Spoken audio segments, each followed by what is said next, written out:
I'm on in my head like I've seen it. A life worth living is a with, and I'll do love till my heart stops beating. I'm feeding this demon. Got a taste, can't erase bitterness in my face. Work a job every day till your dreams fade away. Like a card, never change, play the game that we say. I need a break. I'm staying strong, need to move on to be what I want. I'm dreaming on. I'm staying strong, need to move on to be what I want. I'll keep dreaming on.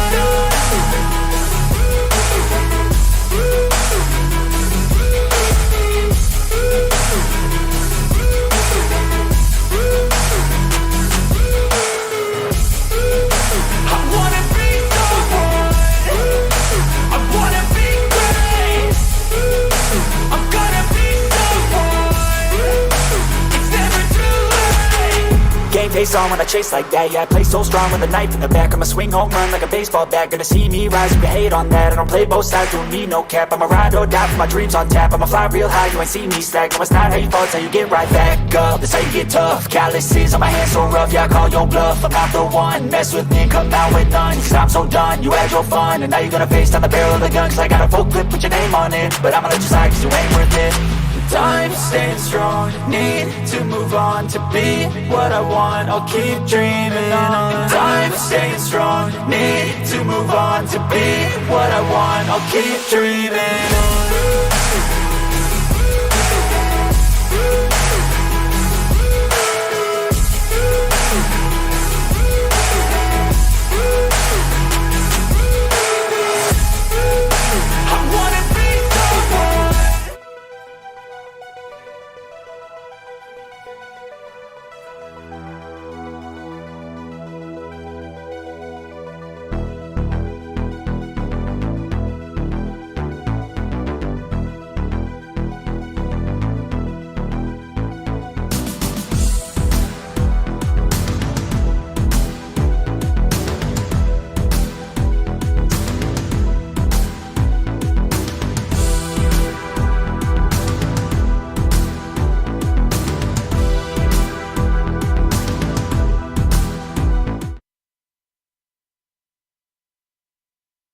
Hey guys, welcome back again. DAVESDIMENSION. Welcome back again for another live stream. Yeah, I'm live on a Wednesday night. It's a kind of a crazy thing, guys.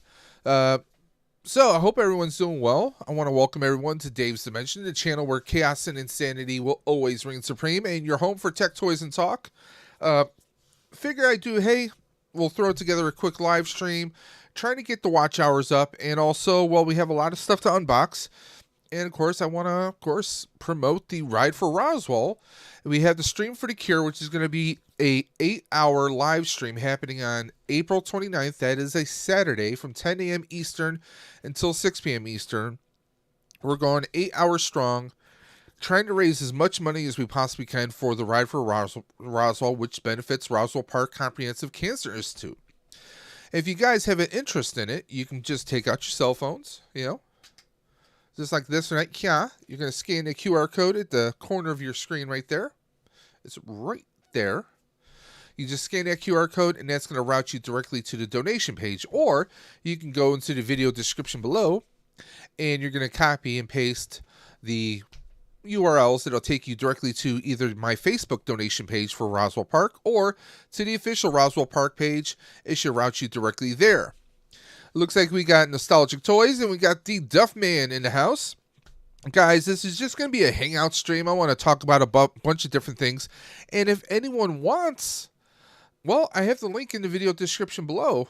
Or rather, in the chat, there's a pinned message in the chat with the link. So if anyone wants to hop on and, materialize in the dimension, you can go right ahead and do that, guys. You should see that right there. You just click on that restream link right there. And you can join me, DAVESDIMENSION. Now, we got a lot to talk about this week. I'm actually uploading a rant video about Hasbro right now, about the pricing of some of the figures. I saw the new Chrysanthemum figure. It looks 10 times better than the original. But for $34, it's sorely lacking. And you guys will see that video when it drops later. But we got the Ride for Roswell to talk about. I'm still waiting to get the bike. I can't wait to do that. I'm going to be doing a bunch of videos featuring the bike, featuring me being a big person, jumping on this bike and putting it through its paces to make sure it's going to work. We have tons of figures to unbox. That's another thing. I want to pull a poll up for anyone who's in here. We're going to put a little poll up here. I mean, we only have 5 people, but we can still put a poll up. What should I unbox? Now, I have a backlog. I have a pile of shame, as some people like to say. We have a pile of shame. I'm going to put a poll in the chat here. You guys have choices. You're going to have a lot of choices. We got Rolando. We got Kat.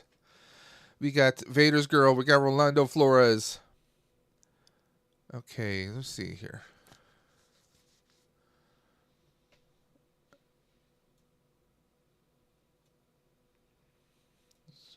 Does it let me edit these? I think so. Okay.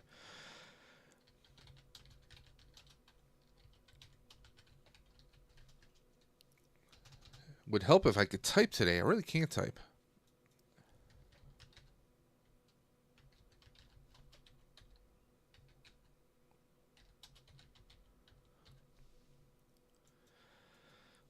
Bear with me, guys. Just a few more moments.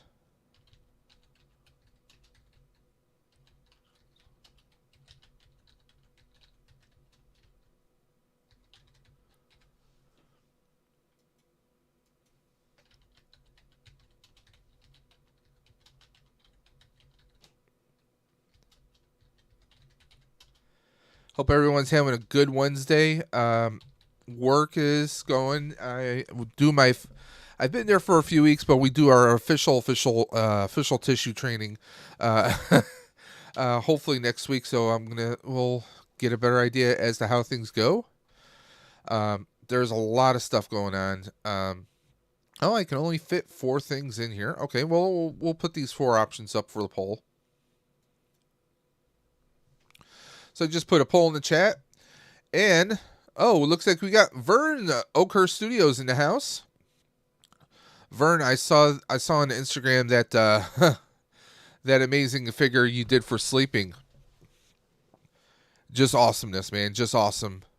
And also, Vern, I kind of gave you a little shout out in my recent video that I'm uploading right now about the chrysanthemum that Hasbro just announced. Honestly, I love the work that you did on yours on the first one that they came out with. Curious to see if you do any changes on the new one, if you do get that. But we got Colin. Colin's in the house. EC Collecting. If you guys are not following EC Collecting, I don't know what you guys are doing with your lives. And by the way, also, speaking of Vern, Oakhurst Studios, you guys want to, every Saturday afternoon at 3 p.m. Eastern, you want to check out the Toy Duo, which is comprised of Vern, a.k.a. Oakhurst Studios, and also Sean Solo 8, the Llama Rider. They have an amazing stream every Saturday afternoon at 3 p.m. Eastern, so don't miss out on them, guys. We got Duffman's in the chat. We got Mega Demon. We got, let's see who else we have here. We have Brian King. Thank you, Brian King, for popping in. We got Kat. Kat's probably working on her puzzles right now. So we got a lot of things going on. Of course, the Ride for Roswell, you guys can see the QR code at the top of the screen there, and also have links in the video description below. We're doing an 8-hour stream. Now, I'm going to be giving away 8 prizes. Very similar to last year, we're doing 8 prizes. We're doing 8 elimination wheels. Now, the way you get in on these wheels is you can't just do a hashtag and you're in. This is a charity stream, after all, for Roswell Park. Roswell Park Comprehensive Cancer Institute. Now what I'm doing is it's a minimum of $20 donation gets you an entry in on all 8 wheels. Okay, so if you enter, let's say you do $40, you're going to be entered twice on the wheels. Okay, and it's going to be last person standing. That person gets the prize. We have McFarlane figures. We have McFarlane vehicles. Yes, plural. I have some batches of comic book collections going out. We have a lot of stuff. Let me see here. We got Brian King in the chat asking, Dave, is there any new Gundam Universe figures releasing? I honestly don't know. I don't follow the Gundam Universe figures. I do the occasional Gundam kits, like Colbane Games. You might want to check out Colbane Games' channel and his community. Go ahead and he's got always the latest and greatest of what's coming out in the Gunpla community there. Let's just take a look at the quick on chat here. Yeah, Vern says, "Oh, that was a member giveaway. Awesome, very cool." Now, Vern, what is your take on the new Chrysanthemum figure? I mean, it looks 10 times better than the original, but that price point just has me all kinds of sideways. Okay, so right now we are looking at 67% for Star Wars Black Series, 22% for Star Wars Micro Galaxy, 0% for Marvel Legends Gamerverse Spider-Man figures, and we have 11% for Marvel Legends Animated Spidey. So it looks like right now we're leaning towards Star Wars Black Series at that. Let's just catch up here. It looks good. Yeah, it looks good, but that price point just has me, I don't know, it just has me all kinds of sideways. Nostalgic Toys Plus says, yes, more Gundams on the way. So we're going to go ahead and end that poll right now. The poll has ended. And by the way, guys, yeah, so the winner is going to be Black Series. So we're going to open up some Black Series figures. I have Obi-Wan and I have Mandalorian figures to open up. So let me know in the chat. And yes, Blue, this is live. And by the way, guys, if you don't know, Blue Sasquatch, he likes sharks. Now you know. The more you know, right? So let's see. Should we open some Mandalorian Black Series figures or some Obi-Wan Kenobi Black Series? Let me know in the comment section below. While you guys are chatting and commenting on that, let's talk about this. Now, everyone and their grandmother keeps asking me, "Am I going to go see the Super Mario movie?" No, not dropping money on that. No way, no how. I get that it's a kids movie, but I've had like grown ass adults my age say, "Hey, you going to see that Mario movie?" I'm like, "Nope." One, I would not have chosen Chris Pratt, and his wannabe Mario voice is just all kinds of sideways. It's terrible. It's terrible. I mean, I don't know if you can pay me to go see that movie. I mean, not that the live-action Super Mario that starred John Leguizamo is an Oscar award-winning movie, but I would still probably watch that over this Chris Pratt one. I think Jack Black is going to kill it as Bowser, as King Koopa. I think that is spot on, amazing casting right there. But Chris Pratt is Mario and a very bad Mario. He's like a very, very bad Mario. I mean, I don't see, if it's an animated movie, I don't see why they didn't get James Martinet, the original voice of Super Mario.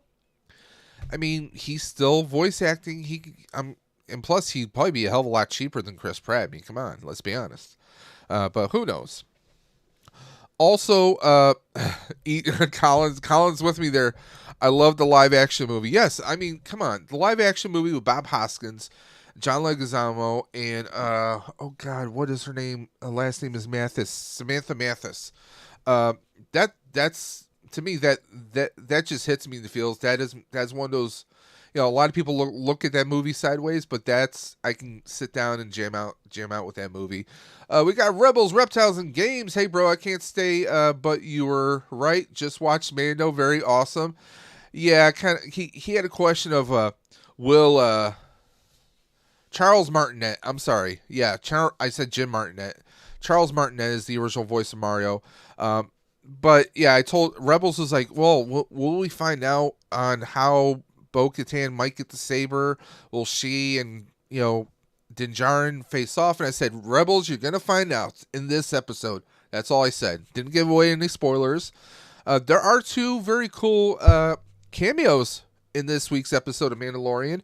If you've not seen Mandalorian, I'm not going to spoil it for you guys. Brian King, I prefer John Leguizamo before he went with the W word. I'm not sure. Maybe I'm not reading that right. Yeah, Blue Sasquatch, John Wick 4. I saw that the opening weekend. John Wick 4 was killer. But it honestly, Blue, you have to agree with me. They leave it open. There can be a John Wick 5. They leave it open. It's definitely open to interpretation. I won't spoil it for anyone out there. There's definitely room for another one, obviously. But yeah, Mandalorian. This week's episode was really good. It was a little bit taste of older Mando in a little bit. Colin's like the awesome Mando episode. Yeah, we got a bunch of awesome Mando episodes in a row. Bad Batch was good last week. It kind of like woke, woke. You can say the word woke. I'm sure I'm not going to get hit with anything unless YouTube is going to be the sideways. But yeah, it was Mandalorian was good. Bad Batch was really good this week. Bad Batch kind of got you in the feels a little bit. Blue Sasquatch says spoil. But yeah, we're going to be opening up some figures. Now, did anyone say blacks? Are we doing Mandalorian figures, or are we doing we're doing Obi-Wan Black Series? Let me know. I need to know. Duffman says, yeah, I knew about the Doc cameo, but not the Black too. Yeah, what they're alluding to is there's cameos by Jack Black and also the Doc, Christopher Lloyd. So that was very cool. Brandon, Chili Gamer Boy. Guys, we have the one, the man, the myth, the legend himself, the former Ewok. He's now the Chili Gamer Boy, Brandon. And by the way, Brandon, you're missing something next to your name. There you are. You have been wrenched. Okay, so it looks like Mega Demon says Mando. Who else wants Mandalorian, or are we going to open up some Obi-Wan figures?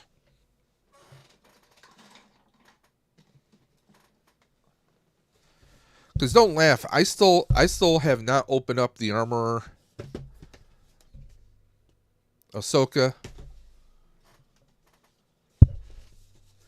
Grief Karga from season 1.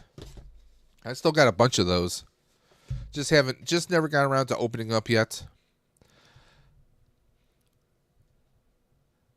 Yes, Brandon, you have the power.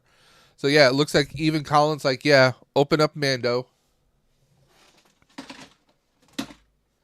I think if we're going to open up Mando, we should start with Mando and the child, Grogu. Rebels saying, gotta run. Rebels, you have a good night. You and Blue Eyes, have a great night. Stay out of trouble. But then again, where's the fun in that? Duffman's like, hashtag let them all breathe. Yes. Yes. I mean, seriously, guys, I have so much to unbox here. I mean, I got about... Well, we got about 14 different Black Series figures to unbox. We got about 15 different Black Series. I have probably about 5 or 6 Spider-Man animated series figures.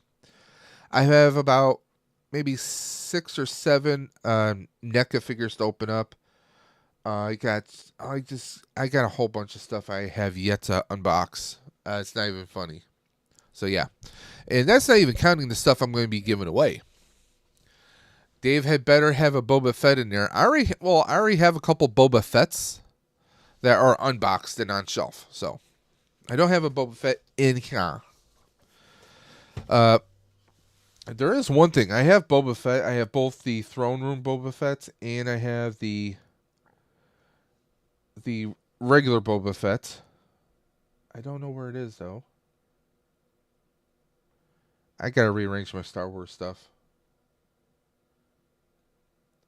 But no, I don't have Throne Room Boba Fett, I don't think. No, I don't. I still need to get Boba Fett, Throne Room Boba Fett, and also, oh god, how am I blanking on her name right now? Life of a Collector. That's what Colin says. Life of a collector.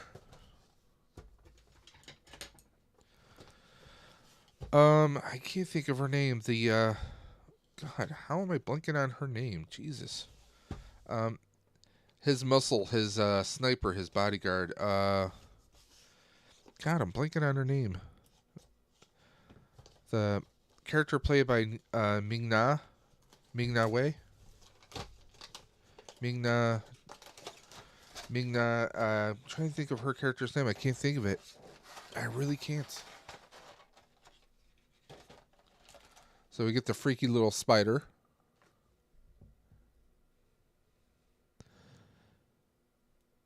Oh, and the spider legs are, they're adjustable, so that's cool. Kind of looking like a face hugger. Kind of does. So can we get this to stand up, or is it too top heavy? Yeah, it might be a little too top heavy to do so. Unless I get a flight stand. Might be able to do something. Might be able to work a little magic here. Fennec Shan. Thank you. Thank you, Brandon.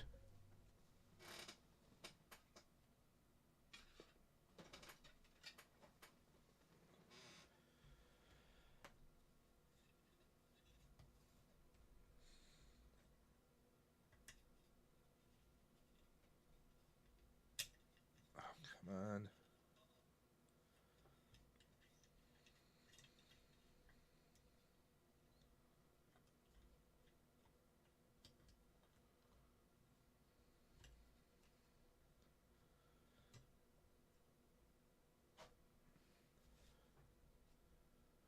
There we go.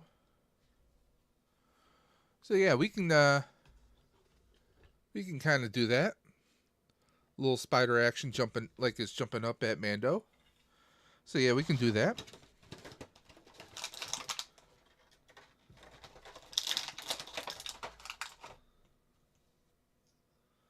The child trying to get his snack on. It doesn't peg on here or anything. I mean, I guess I could tack it with a little bit of a glue.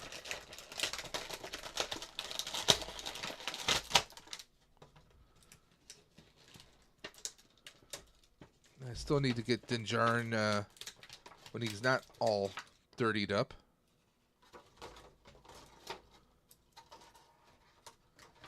Does the spider glow in the dark? I don't know if it does. Doesn't seem like it. And there's nothing on the box or anything that says whether it glows in the dark or not. But we got the, obviously the little splatter on here. What we got in the chat? Let's see. I still need Rosario. Brandon, you mean this one?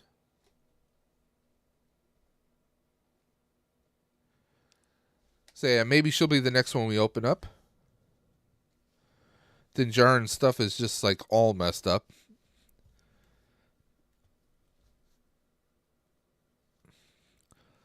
See how well the blaster fits in the... Oh, we got a little latch. Okay.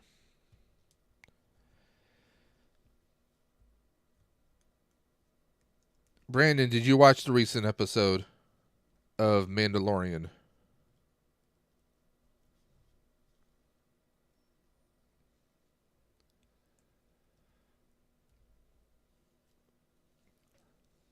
Gun holds in there pretty well.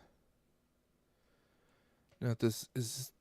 Okay, so does the gun peg in anywhere? I'm trying to see if the gun pegs in anywhere. I'm not really seeing where it can peg it into. Unless we did it like that.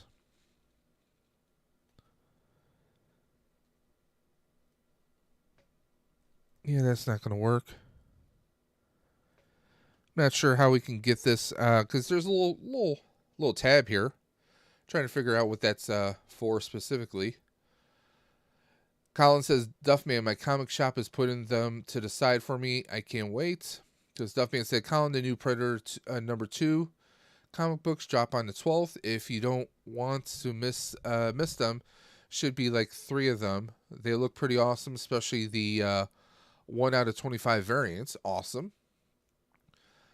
Brian King says, I will always be a fan of EU Star Wars, not the Disney Star Wars mess. Yeah, I mean, Disney is kind of trying to redeem it. It could redeem itself with the shows, just not with the movies. I mean, the movie. You know, everyone's got their opinions. My opinion is that the movies have been a hot mess, but that's just me.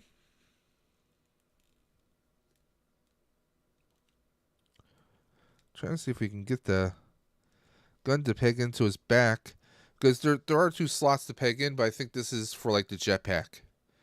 But yeah, there's no other spot for him to hold the gun, unless he's just holding it in his hand, which seems a little weird.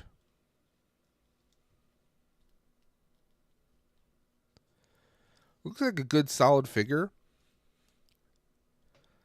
This is my first Mandalorian figure. Or first Mando figure, I should say. I do have some Mandalorian figures, obviously. I was thinking there had to be some kind of a trick to, like, have this on his back or something, but have you seen the coverage yet? They look them up on eBay. People already have them.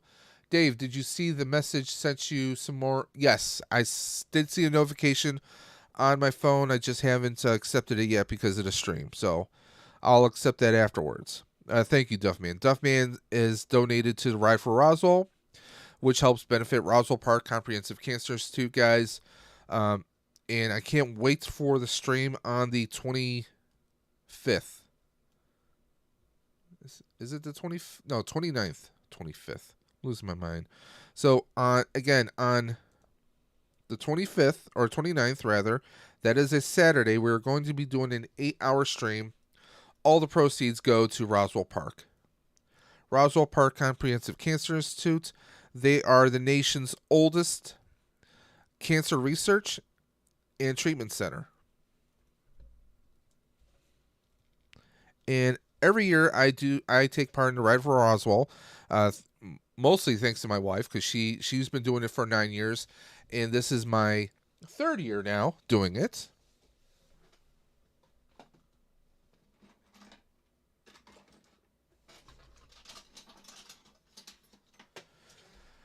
Don't mind me, guys. I'm just grabbing a stand here. I guess I could hit this with white spray paint, some white primer, and then it'll complement Grogu's little dial piece that they have there. Got these little plastic stands on eBay, or not eBay, but Amazon. I'm liking them so far. They seem pretty cool. Got a big bag of them. There have been a few figures that didn't quite fit on them.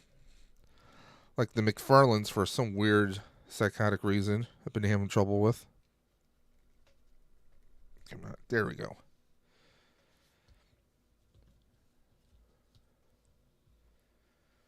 This is pretty cool. I do want to get the other variants of Din Djarin. I want to get him in his original busted up gear that we see in episode 1. I also want to get him in the clean outfit, obviously with the jetpack and everything. So there's a lot of different Din Djarins out there. But now I have Grogu. Grogu's stuff is a little scuffed up, a little dirty. But there we go. We got Grogu. We got the spider. I'm definitely going to work on trying to pose him as if he's like launching. I guess I could rotate this. Right? Can I rotate that? Do it upwards like this. Kind of work on that stand. I got these stands with like a bigger kind of a cup, so to speak.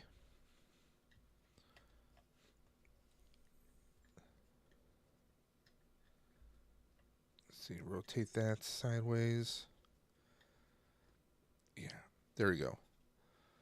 So just to show you guys, I'm going to put the camera back up.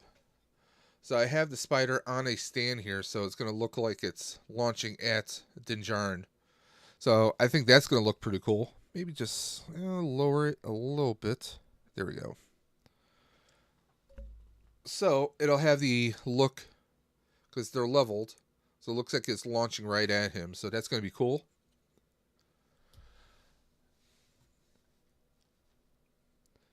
Duffman says, have to go through and fix my figures every day because of those damn NECA stands. Yeah, I get that. Duffman says, I hate those peg stands. They suck. Brian says, redeeming them themselves in the show is fine, but they need to redeem them. And yeah, they need to do something with the movies. I mean, someone made a comment about, hold on. Grab him. That Miggs Mayfield had a better story arc than Finn. I mean, I mean, they're not wrong. He says, Colin says, Duffman, I use Zot's adhesive dots. Okay, cool. But I mean, yeah, Finn was a very missed opportunity in sequel movies, but we're not going to get too into that. I mean, we all have our opinions about the sequel movies. I mean, they had potential, but, you know, they had potential. That's about it. But talking about other movies, you heard me rant a little bit about Super Mario. Here's my other rant. Blue Beetle. I don't have any intentions to actively see it. If it comes on TV or comes on one of the streaming services, I'll probably watch it then. My whole thing is, okay, in the trailer, we see, we see Jaime Reyes. We see him get the Blue Beetle. We see it activate in front of his entire family. I think that's kind of a missed opportunity right there. Young superheroes should be kind of like, you got to have the dual identity thing. Well, his family finds out right away. It feels a little Shazam-y in a way. And the question is, they made this movie before James Gunn took over DC. Okay? So my whole thing is, we don't know that Blue Beetle is actually going to fit or be used in a new DC universe. So this movie could just be a waste. Kind of like, I haven't seen Shazam 2. I'm going to wait. I've heard very bad reviews about it. In fact, a good friend of the channel, T3, said he walked out on the first showing of it. I mean, I'll give it a chance at some point, but the fact that it's not getting a lot of good reviews, and also the fact that we pretty much, it seems like James Gunn and DC are going to be done with Shazam, which, I mean, I get it, but, it's just a waste. It's just a real big waste, at least in my eyes right now. I mean, are we going to see do you really want to go see movies? You really want to see stories where basically, you don't know if these stories are going to mean anything moving forward. The thing about universe building, I mean, look at Marvel. They've been killing it with the movies. Well, in fact, their past collection of movies have been kind of killing the interest in them. Colin says, I heard people that like it or hate it. Brandon says, my local theater shut down, so I'd have to drive over 2 hours to go to a movie. Still haven't seen Ant-Man. Honestly, Ant-Man, I enjoyed it. It was very fast-paced. There was no lulls in the story. It just kept going and going and going, and I enjoyed that. I really did. But was it overly CGI? Yes, but it was in the quantum realm, so it had to be. Was it 100% perfect? No, it was a different kind of Ant-Man movie. Yes, but it was still enjoyable. Because I mean, you got to think about it. Compared to the, looking at the Avengers, who in the Avengers are still around? Okay, after Endgame, Cap went back in time. We know that much. Maybe he made some side trips. Maybe those will be some movies soon. In fact, Chris Evans said that, There's still a lot of stories with Cap. We're just not going to tell them right now, which means he's open to coming back as Captain America, and we don't know what kind of adventures Captain America went on when he returned the stones to their points in time in the past. So that's still a lot going on. Right now, I mean, Marvel is killing it, but Doctor Strange Multiverse of Madness it was not a good movie, and I'm a Sam Raimi fan. It just felt it was a little too on the nose. It definitely felt like some studios got their hands into it, were causing a bunch of chaos and insanity. Not the good kind, but there was definitely chaos and insanity. Honestly, like I know if T3 is anywhere near he's gonna freak at me. Eternals, I cannot stand the Eternals. I think the last really good Marvel movie was Spider-Man. Spider-Man No Way Home. I think that was the last really good. I watched Black Panther 2. Black Panther 2 just, it felt like it came up short. That's how it felt to me. It came up really short. It was great. Namor, I thought was good. But there were elements in the movie that I just thought were kind of missed opportunities. It could have been so much more. So much more. Let me catch up on the chat here. I think it's your typical Marvel versus DC thing. Yeah. Brandon says, was excited for a Multiverse of Madness and was so let down. Yeah. I mean, there was one good scene in Multiverse of Madness, and I'm not going to spoil it it's been out for a while, so most people should have seen it. There's a scene where, obviously, Multiverse of Madness, meaning multiverse, different dimensions, and there's one dimension where we get Professor X. We actually get Patrick Stewart as Professor X. We get John Krasinski as Mr. Fantastic. We get Captain Carter. Peggy Carter took the serum herself. So, I mean, we get that. I mean, it was great. It was one-off. From what I understand, Marvel has no intention of having John Krasinski as Mr. Fantastic moving forward. It was just like a one-off deal they did to say, hey, let's give this to the fans because we know that's what they want. But, I mean, outside of that, the movie itself was just a hot mess. It did not feel Doctor Strange at all. It just felt like hot garbage, to be perfectly honest. That's the way it felt to me. That's my opinion. That's my story, and I'm sticking to it. Black Panther 2, yeah, Colin says Black Panther 2 did nothing for him. Nothing. And then he then went on to say, I love the first one. Yeah, the first one is amazing. The first one is insane. I loved him in, I love Chadwick Boseman in Civil War, in Black Panther, and also seeing him in the Infinity War Endgame movies. That was great. Colin says the last Spider-Man was the last Marvel movie worth anything, in my opinion. I can't argue that, because not only did they revisit the past Spider-Man movies, which amazing, just amazing.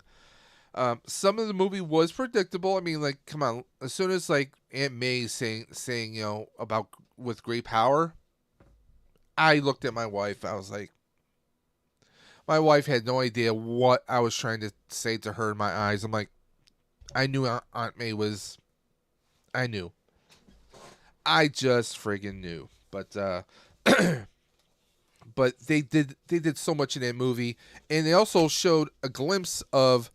And by the way, Brandon, this is just for you. We are unboxing Ahsoka. We're going to unbox her right now. They showed just how powerful Peter Parker really is. With his Spidey sense. I mean, even though Doctor Strange froze him using the astral projection method to knock Peter out of his body, his spider sense was still able to avoid Doctor Strange. And I love that. That in itself was amazing. It shows you the potential that Peter Parker has. I mean, do I expect him to lead the Avengers? No. But he definitely is a force to be reckoned with. I mean, now that Iron Man is gone and, you know, even Cap is gone, I mean, we're going to need someone to kind of lead the young Avengers. I mean, we have Widow's sister. We have Scott's daughter. So, yeah, there's a lot of potential there. Ahsoka's arms, her lower arms feel a little loose. Just a wee bit. She's got that kind of, you know, baggy pantaloon, kind of legs like Boba Fett had, but she's got like more of a larger knee joints right there. So that's good. Doesn't have any kind of rotation. Not really. Well, you can kind of rotate the legs at this joint here. So there is that. So it's a bit of a ball joint right there.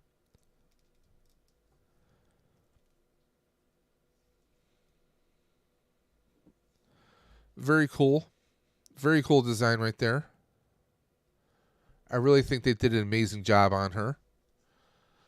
We got Jaeger. I don't have an Ahsoka. Should I get it for my Mandalorian from the Mandalorian 2-pack or a single release? Prices. I would say pricing is going to be your deciding factor there.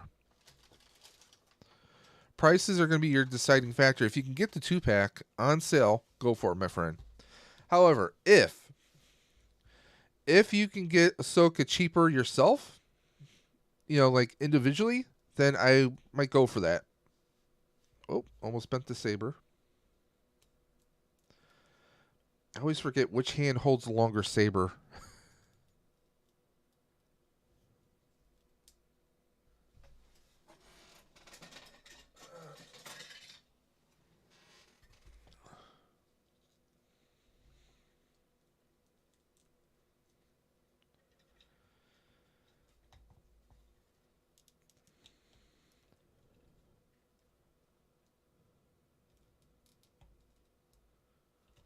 Let's see if I can adjust her arm.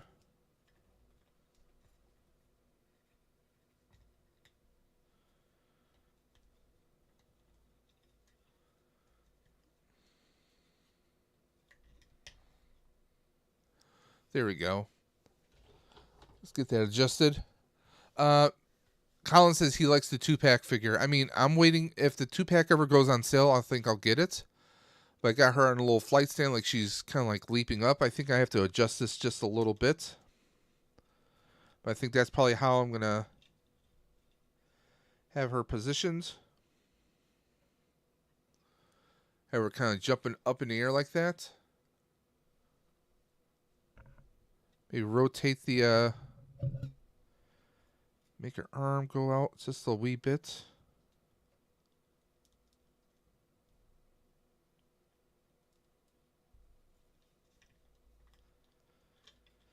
Yeah, I got to play around with, because it's how the curves of her are. That's what I'm going to have to play around with. If I can do this. Don't have to go sideways on her, but that's a possibility where I might have to. But no, I could have her up like this, like she's leaping through the air. I think that's going to be the best one. But so far, yeah, I'm liking her figure. It's just I have to play around with the stand so I can get the right pose. But she looks amazing. It's that you can definitely see Rosario Dawson in the face. You can definitely see it there. And yes, I am completely an out of boxer, guys. I have almost nothing that I keep in box. Jaeger says, I just collect strictly the Mandalorian figures since I'm already collecting DC Multiverse. Man, you don't have to tell me, my friend.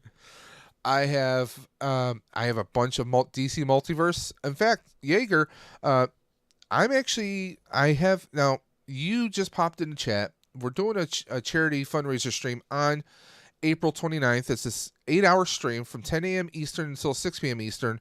We're doing giveaways. I have a bunch of McFarlane figures and vehicles. I got a couple of the Bat Cycles I'm giving away. I have some of the DC Page Punchers, the full size, this 7-inch jobs. Hold on, let me grab one.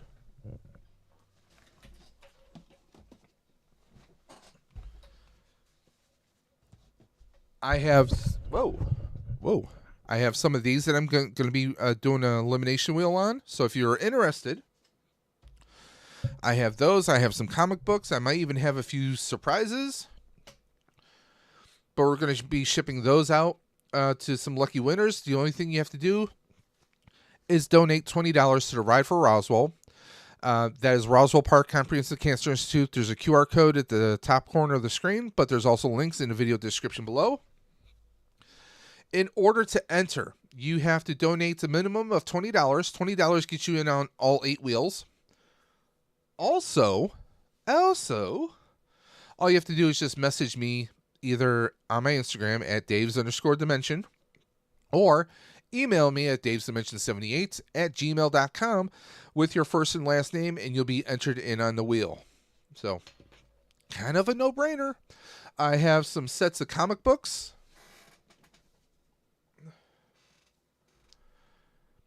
I got the Spider-Man Gamerverse. Right now, I don't have I got these, and unfortunately, I don't have space for them anywhere right now, at least in the current apartment that we're in. So these are still perfectly sealed on cards. We're going to be giving those away. Those are going to be going to some lucky winner. There's a lot of stuff that we are going to be giving away. Who knows? There might even be a NECA thrown in there. We don't know yet. Duffman says, yeah, dig deep, guys, and help Dave with this awesome cause. I can't thank you guys enough. You guys came through for us last year. We raised $1,365 last spring for the Ride for Roswell. The Ride for Roswell, now, each year I've been kind of stepping up my game. I signed up for the 10-mile the first year, wound up doing the 20-mile ride. Last year I did the 30-mile ride. This year I'm doing the 44-mile ride, which is going to take me over the border into Canada and then back again. So it's a 44.59-mile ride that I'll be doing. Hey, LeBron Fett. So yeah, on the 29th, we're going to be doing an 8-hour stream. Now, you don't have to. Now, if you just want to donate to the Ride for Roswell, you can do that. You don't have to be in on the wheels. If you just want to donate to the cause, that's perfect. That's awesome. Now, last year, the 8-hour stream actually turned into a 10-hour stream because we had a few people throw in some additional prizes. If that happens again this year, we'll be doing the same thing. Okay? We do 1 wheel per hour. It's last person standing, elimination wheel style. Okay? But I have a couple of these to give away. I have the Bat Cycle from the I have the Curse of the White Knight Bat Cycle, and I also have the Death Metal Bat Cycle. So I have those two, and I'm on the fence about throwing another prize into the mix. It's another Batman vehicle. It's a very large Batman vehicle, and I'm debating whether or not I'm going to throw that in because I just don't think I have the space for it, and it's never been opened. So, and that's the Batmo Beast. So we're seriously considering throwing the Batmo Beast into the mix. So we have a lot of prizes. We have different comic book collections we're throwing out. So yeah, it's going to be a great cause, and all you have to do is just $20 donation gets you in on one entry on all wheels. Now, if you decide to donate $40, well, then you're entered in twice. That's just how it works. We got Rolando. Rolando's in the chat. And by the way, Jaeger, you are missing something, my friend. You are missing something. What are you missing there? You've now been wrenched. And by the way, guys, always feel free to throw in your links in here, whether it's your Instagram, your Twitter, Facebook, YouTube, whatever you have, guys. And by the way, the stream on the 29th is going to be an open stream. Anybody and their grandmother can come on, okay? EC says, any Star Wars fans in here? JMC and I are giving away Black Series Bo-Katan helmet. Oh! Hey now. You hear that, guys? Colin, a.k.a. EC Collecting, is him and JMC are going to be giving away a Black Series Bo-Katan helmet on Spice Runners. Okay?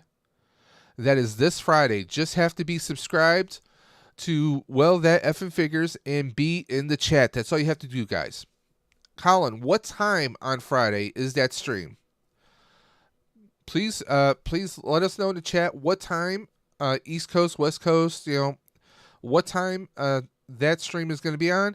Guys, all you have to do is subscribe to that F Figures and be in the chat during that stream. That's all you have to do, guys. That's not much. That is nothing at all. And you got the chance to win a Bo-Katan helmet. I mean, come on. That's insane, guys. Also, well, that F Figures, these guys, sometimes they stream 2 or 3 times a week. These guys have one of the best chats around. In fact, it was a very cool watch party this past weekend for WrestleMania. So you guys never want to miss out on that F Figures with Colin and Joe. It's always a great time. We got LeBron. Don't ask Bill Murray for help with the wheels. His witchcraft doesn't help. We got America's Most Wanted, AM Dubs in the house. AM Dubs, are you working right now? Or, and by the way, guys, again, there's a link in the top of the chat, guys. If anyone wants to hop on here with me, there's a link right at the very tippy top of the chat. Duffman says usually 9 p.m.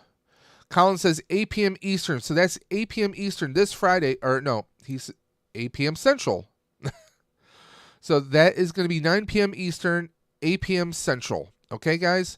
9 p.m. Eastern, 8 p.m. Central Time. Okay, so if you're around, you're in the central part of the country, like Texas region, that's going to be 8 o'clock that time. But us on the East Coast, that's going to be 9 p.m. So set your timers, 9 p.m. Or you know what? Hell, go there right now and set the notifications. We all know YouTube's notifications always work, right? So, yeah, I mean, you guys don't have to be a member. You don't have to drop money. You don't have to do anything. You just have to be subscribed to That F Figures and be in the chat. Just make your presence known. Hey, this is Dave's Dimension. I'm here in the chat. Can't wait. And the Spice Runners Lounge, I mean, you can never go wrong with them, guys. You can never go wrong. Colin says so many damn time zones. Exactly. Speaking of Bo-Katan,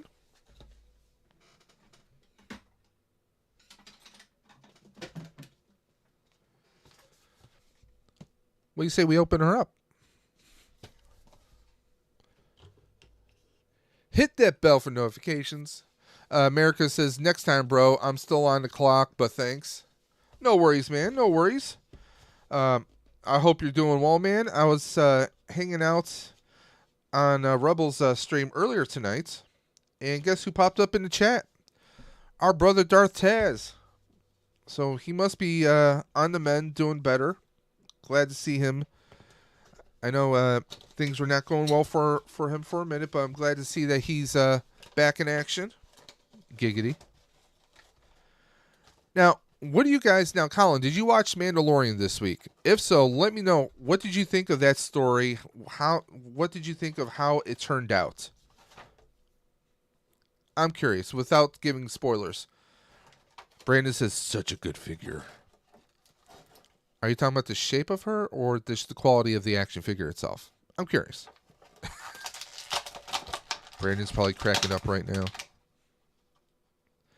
I do think it's a shame that her pack doesn't have any portholes for the the Boba Fett's rocket effects to go onto. I think that's a kind of a tragedy right there. But with some special effects that I can do through Filmora Wondershare, I should be able to do a few things. Her left arm does not want to bend, and I don't want to force it.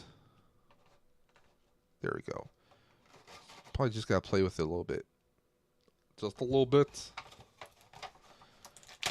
And I like that, we have a few of these figures where...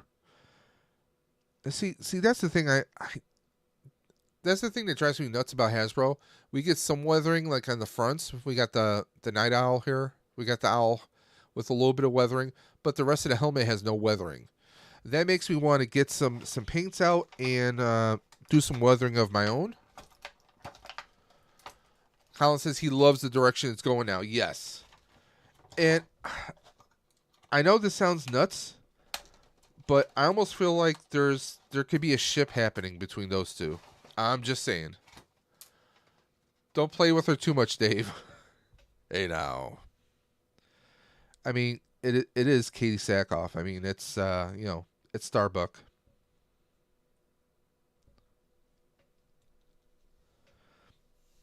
I love the accessories here. I think these guns look good.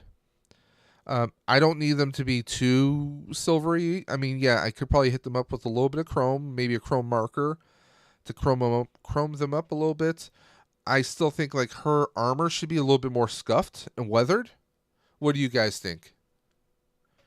Do you think that her armor should be a little bit more scuffed?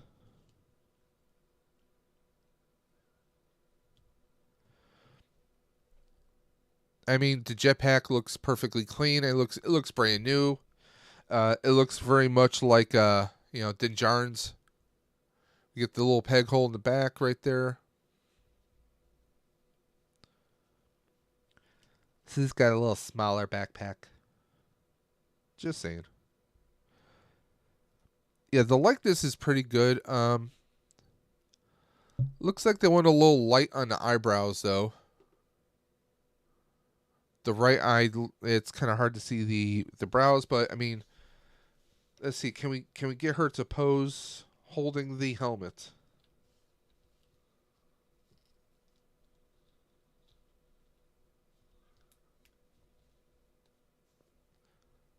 Yeah, we can get her holding the helmet there, so very, very posable. Not in that way, Brandon. Calm down.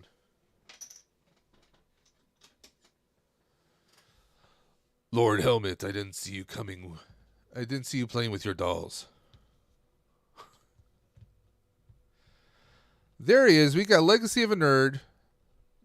We got the Daniel. By the way, Legacy of a Nerd. By the way, guys, you guys should be following Legacy of a Nerd not only on YouTube, but on Instagram, on Facebook, and, well, there's a few Facebook groups you should be following, such as Toy Collectors Unite, which is actually co-founded by Legacy of a Nerd. It's a very chill, very awesome group, very down to earth. No hating, just collectors being collectors, man.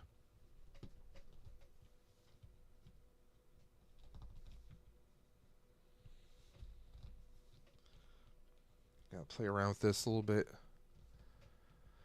By the way, Legacy, I'm supposed to be getting my supposed replacement from Hasbro tomorrow. Those that don't know, I got the Zap Megazord, but it was missing a piece.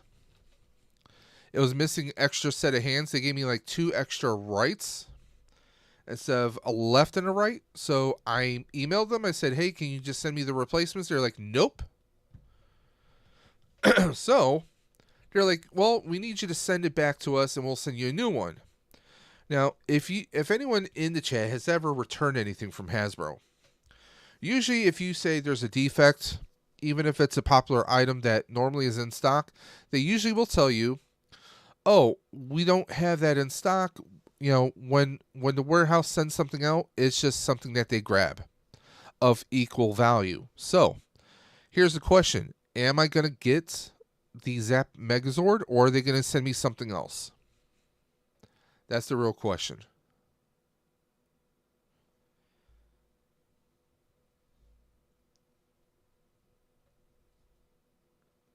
Daniel, do you think that they'll send me the right Megazord, or do you think they'll send me something else? Let me know what you think.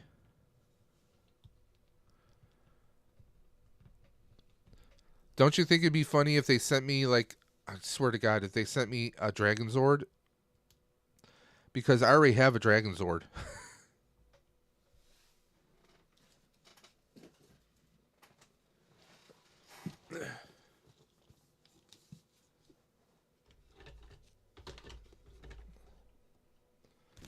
I already have a Dragon Zord, so if they send me a Dragon Zord, if they send me a Dragon Zord, and don't know what I'm going to be able to do with that. However, I mean, I really want to have the Zap Megazord because I mean I had it. You guys can see the video on the channel. It's a great collector's piece. It's what they use in the 30th anniversary episode because we see there's some footage of the Megazords, of the Zords coming together, and that's what they used was the Zap Megazord, obviously with stop motion and some computer technology. But I was thinking, Daniel, what if I don't get the Zap Megazord, but they send me the Astro Megaship? What would you do? Would you send it back? So here we got Bo-Katan holding her helmet. She's got a pistol in one hand. She's like, come on, come at me, bro. Come at. So we're going to set her right next to her new boyfriend, Dinjarin. Let's see, who should we open up? Should we open up, yeah, we'll open up the Armorer next. What do you guys think? That would be dope if it was the Alien Ranger 5. Ho, ho, ho. It's in the warehouse now, and you would be the first to get... Man, dude. Well, here's the thing. If you were me and you got the Alien Ranger 5-pack when you're supposed to get the Megazord, what would you do? What would you do?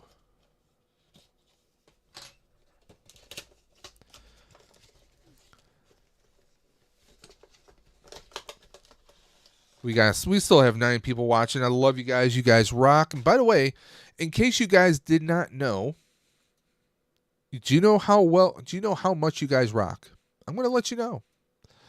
Right now the channel sits, and I still can't wrap my head around this. The channel sits at, are you guys ready for this? Daniel says he would keep it. We are at 1,184 subscribers. We're almost at 1,200, guys. We are 16 away from 1,200. That's how much you guys rock. You guys are insanely amazing. The channel would not be at that number if it wasn't for you guys.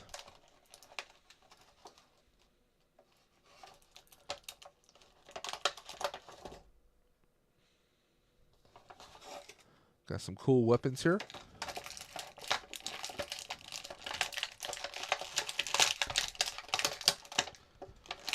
We got the Armorer's little Shaw. Shaw. That's a stretch. What's a stretch?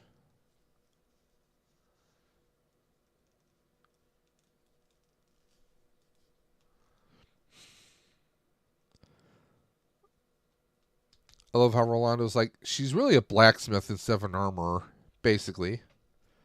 But she's also badass.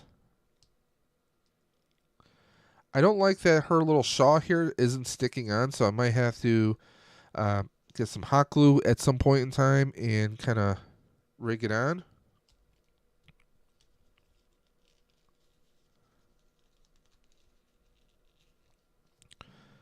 So I can peg it on to stay. No, it looks like it's staying there. Just have to play around with it. This is the way.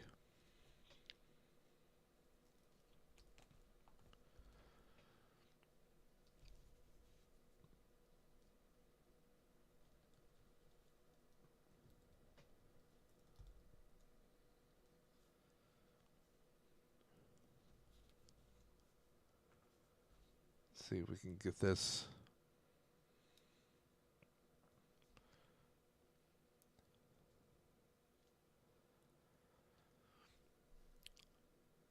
I mean, I think it's a pretty good figure. Not bad. Yeah, I have season one figures I have not opened up yet. I know I'm terrible.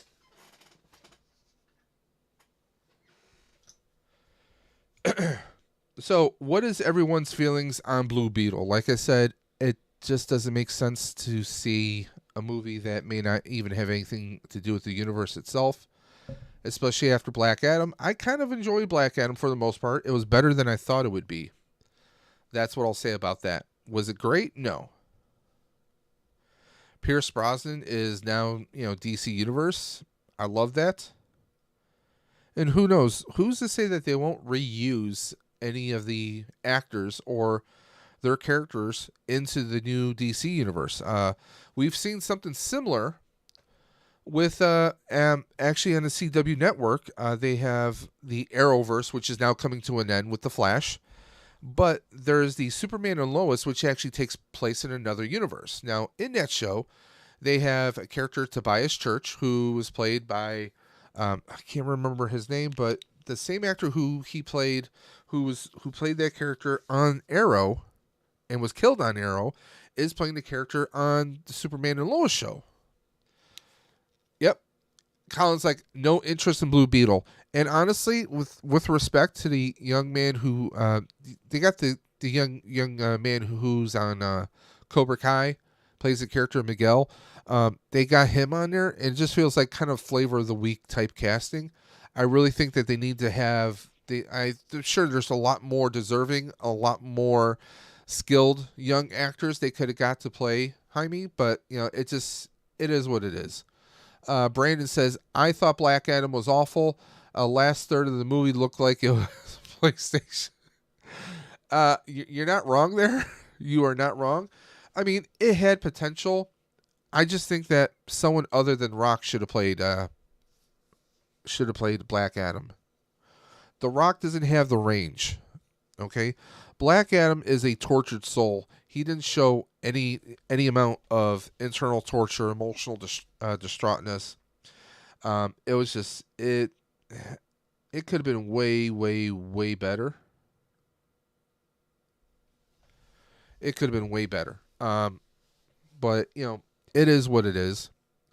So yeah, Colin says, I'm so disappointed with Black Adam. It could have been so much more. It really could have been. And of course we got that little teaser of Superman, and we'll never get that. We'll never get that showdown. It is what it is, and that's what it is.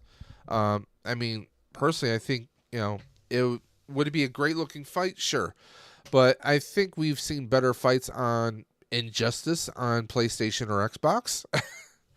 I mean, The Rock, I don't think should be in superhero movies. And The Rock is, he's probably going to be busy with Disney right now. Apparently, they want to make a live action Moana. I don't know. I don't know. I don't know. So, and by the way, guys, the other day I did a live stream Monday, and I unboxed this mighty guy, Scorpion from the Spider-Man animated series. He's just awesome. He's a little tricky to balance, but I got him in his little crouch position, and he's just awesome. He stands pretty well on his own. I just have to kind of tilt him forward a little bit, and his tail's not holding him up. Got him to bounce center perfectly without the tail hitting the ground. Injustice is better.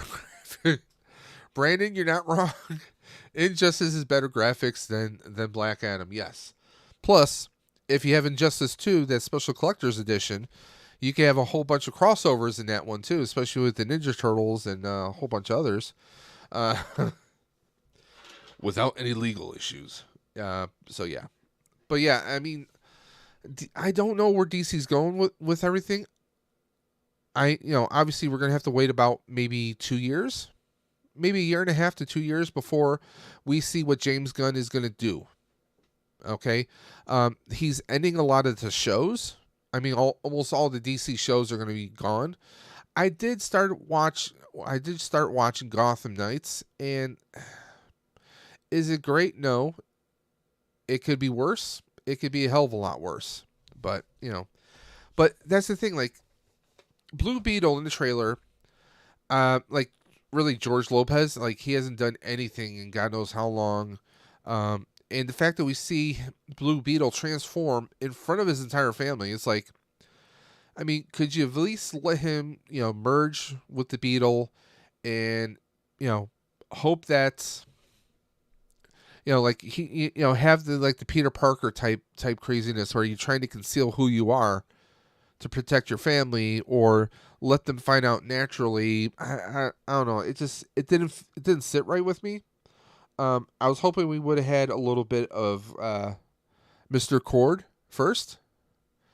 But I mean, I'll probably eventually wind up seeing it, but I'm gonna wait until like it's cheap where I can just do a digital rental, or if I know someone who has the digital copy and I can watch it that way. That's probably how I'm gonna watch it. I don't intend to spend money. I don't intend to spend about $23 for me and my wife to go just to get into the theater and then pay another, what, 25 bucks for concessions so we can see this movie.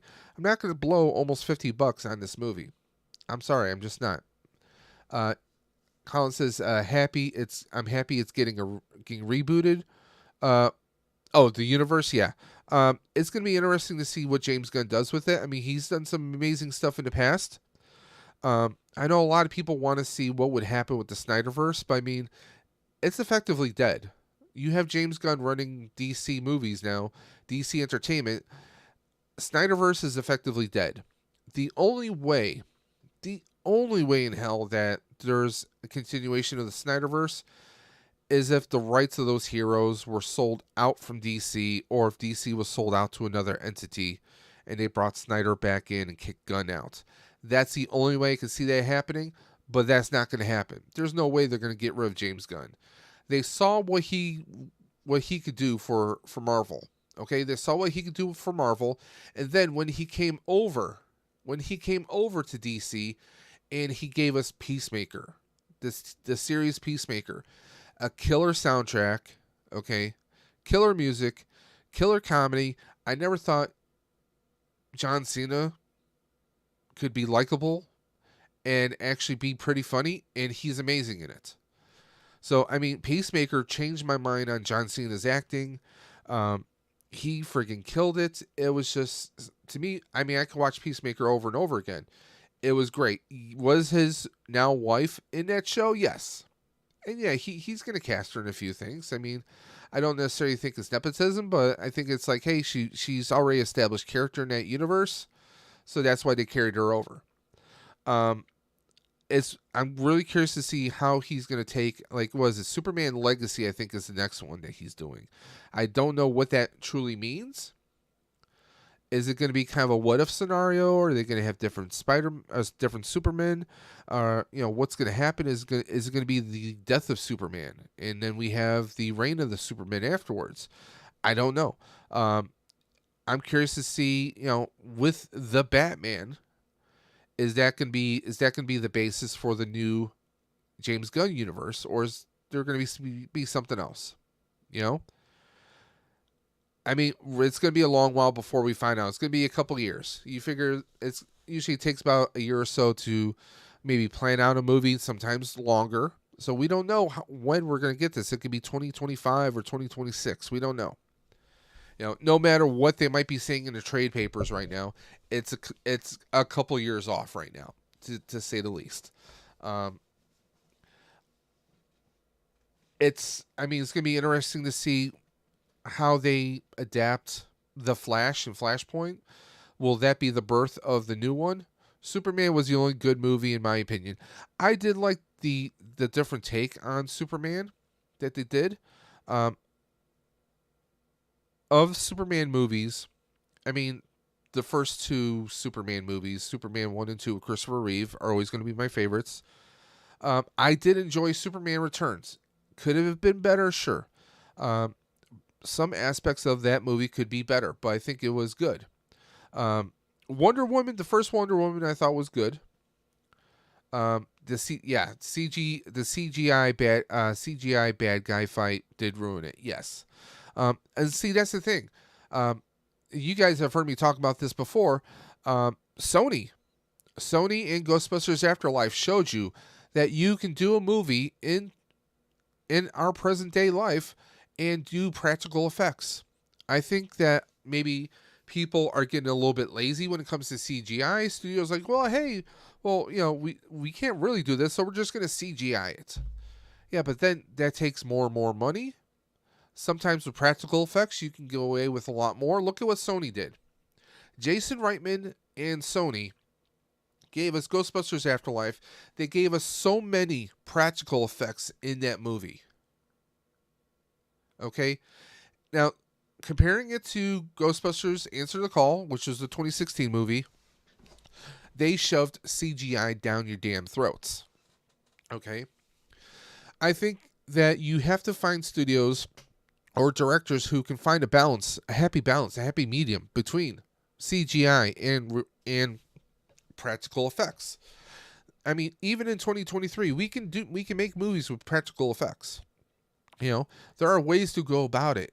Even if some of the practical effects might look cheap in some aspects, that's when you kind of throw a little shade, a little filter of CGI over it to bring it all the way across. There's definitely ways of doing it, and I just think these studios, they got too lazy, they got too damn reliant on CGI technology. CGI can do a lot. For TV shows, it can really save them. It can really help them out tremendously. Yeah, Colin says, yeah, they always go overboard with CGI. I love practical effects. Agreed. But yeah, I mean, it's just those things, man. It's those things. I mean, I don't know what some of these studios are thinking, what they're doing.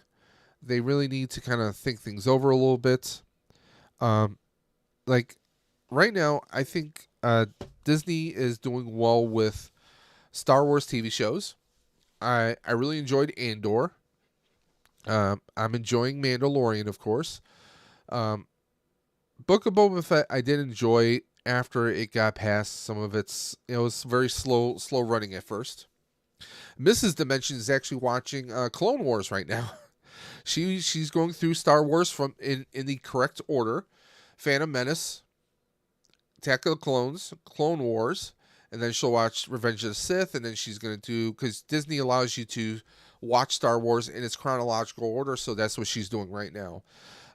Brandon says, I'd rather see something cheesy if it's practical rather than a clunky, gross-looking CGI. Hey, Power Rangers Dino Fury, how you doing tonight, man?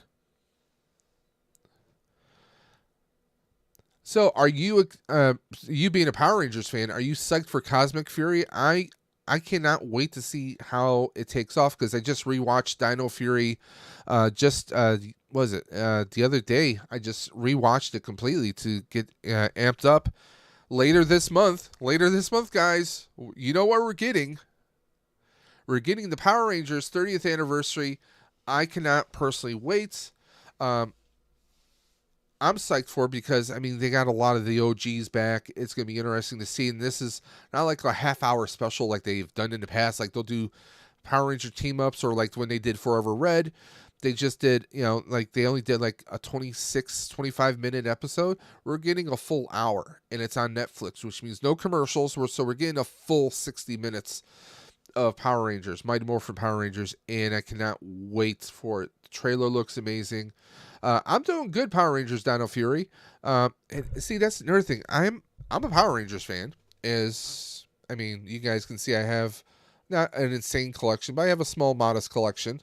I got the Ninja Rangers. I got the Mighty Morphin Power Rangers. I have Zeo. I have SPD. I have a few of the In Space.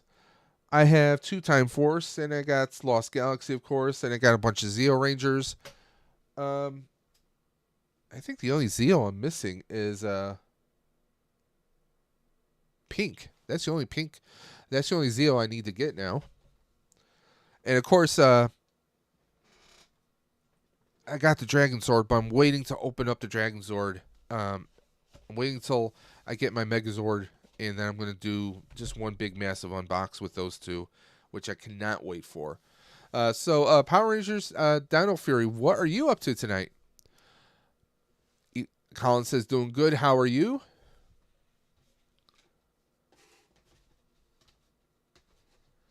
He says, I'm okay. Well, that's always good. Better to be okay than to be not okay. So we're just doing a little unbox of a bunch of Black Series Star Wars figures we have here. Mando with the spider crap all over him. Ahsoka Tano. Bo-Katan. We have Ahsoka and, of course, Bo. Now, I just knocked her over and she was still holding the helmet, so that's perfect. this is a damn good picture or damn good figure. I have seen people who've done like a little black wash on here, but I've never done anything with a black wash. And I don't even know. Can you buy a wash, or do you have to kind of mix it up yourself? See, I know nothing about that. I need to watch some videos on that myself. Uh, Now, Brandon, what was your favorite Power Ranger series? We all have a particular series that is a favorite of ours. I mean, I've watched it all the way through. I was not a fan of Ninja Steel. I did not care for Ninja Steel. That Mega Force and Ninja Steel kind of felt a little eh. Um, I mean, I watched Mega Force all the way through, Super Mega Force, and of course the Legendary Battle that's the reason why you kept watching. Uh, Also, you might be able to see some get the 6-0 the 6-0 Green Ranger up there, along with my Bandai Legacy Morpher, and of course I got the Mighty Morphin Power Ranger Legacy, and I have that along with its coins in a shadow box. I actually have a little label on it that says "In case of evil, break glass." Uh, I mean, I watched it from the beginning. I mean, I watched Mighty Morphin Power Rangers when it first aired. Um, I mean, I've been watching all the way through. Mighty Morphin Power Rangers, Zeo, Turbo, Space, Lost Galaxy, Lightspeed Rescue. I mean, all the way through RPM, SPD. I loved SPD. I think that SPD is one of the best series. I think it's one of the better series because we didn't have I mean, Lost Galaxy also, and also Lightspeed. We had people who weren't necessarily kids in high school. We had 20 somethings, and I love that, and I wouldn't mind seeing that moving forward. We don't necessarily have to have 16 or 17-year olds. At least with Dino Fury, it was a mixture. We had, was it Izzy was still in high school, and almost everyone else was out of high school. So I liked that kind of a dynamic. I'm curious to see how with them going into space being Cosmic Fury now, especially how they ended Dino Fury. I'm curious to see, are they going to have a ship? Are the Morphin Masters going to bestow the Rangers with a ship, or are they going to use the Astro Mega Ship? Is this, because I've heard people say that it's going to connect directly with, Once and Always, the 30th anniversary. Brandon says, I only watched the OG a couple of seasons in the movie from 1995. Yeah, I mean, the original Mighty Morphin Power Rangers, which ran for, 3 seasons, and then we had the movie. Although the movie technically doesn't go canon because you developed the Ninja Rangers. The Mighty Morphin Power Rangers got their Ninja coins in the series. So the movie isn't technically canon, although I wish they did, because the armor that they had was just killer. I thought the suits that they had in the movie were amazing. Talk about bad CGI. I mean, the Zords in the movie, that was really bad CGI. But it's Power Rangers. What do you expect? It was 1995. Yeah, I watched it all the way through. Operation Overdrive, Power Rangers RPM, of course Ninja Steel. Like I said, I just didn't like Ninja Steel and Megaforce. It felt like they had everyone was like a supermodel.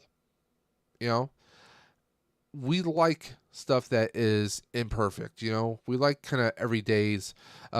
Yeah, Once and Always. I'm looking forward to it. I cannot wait. I can't watch the trailer enough.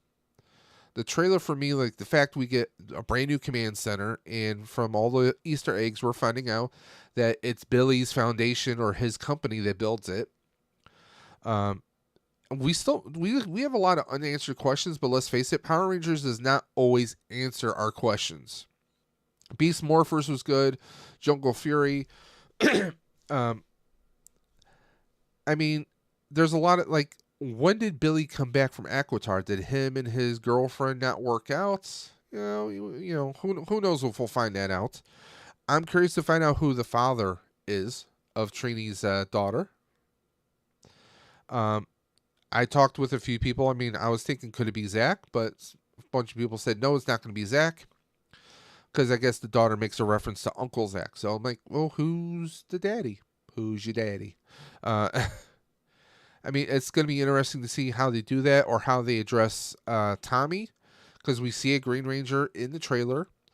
But is that him, or is that just a variation of his Ranger persona from the past? I mean, we don't know. I mean, Robo Rita, it's going to be interesting.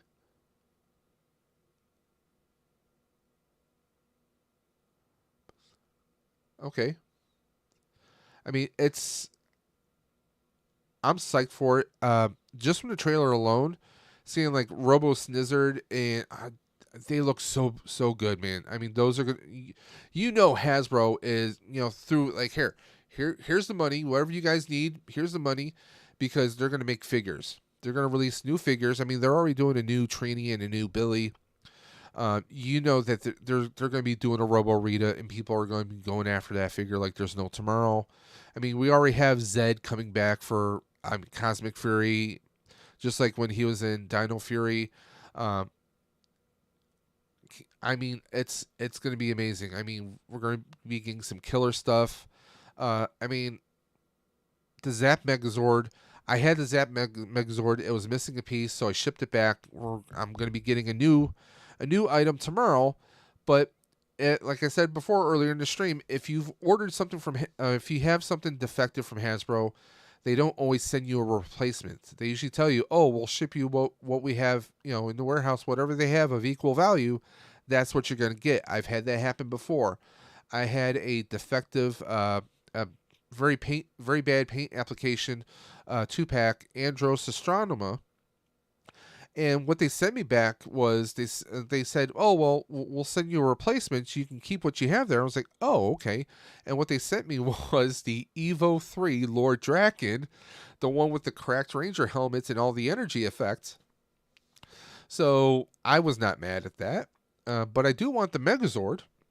I told Legacy of a Nerd the only way I would be happy is if they send me the Astro Megaship. We got Captain Spaulding. "Hey, Dave, brother, I'm just waiting to see you riding on that bike and throw some dollars." Yeah, Captain Spaulding, the fundraising stream is going to be April 29th. That is a Saturday from 10 a.m. Eastern until 6 p.m. Eastern. Power Rangers Dino Fury. In case you're wondering, we have a QR code at the upper right-hand corner, right here, or at least it's my right-hand corner. Your left-hand, probably. And you can scan that with your phone, and that'll take you directly to the link, so you can donate directly to the Ride for Roswell, which benefits Roswell Park Comprehensive Cancer Institute. Now, if you don't like using that, or you just can't, you can go down to the description below, and you'll find links to the Ride for Roswell. There's a Facebook donation page where you can donate there, or you can donate directly to the Ride for Roswell, and that'll actually take you to my donation page that I am set up through the Ride for Roswell Park. And it actually shows you my government name, which is David Farrell. And you just donate. You just have to donate $20, and that gets you entered in on all 8 wheels. We're doing an 8-hour stream, 1 prize wheel per hour, elimination style. Last person standing is the winner. We're giving away a bunch of different comic book sets that we have.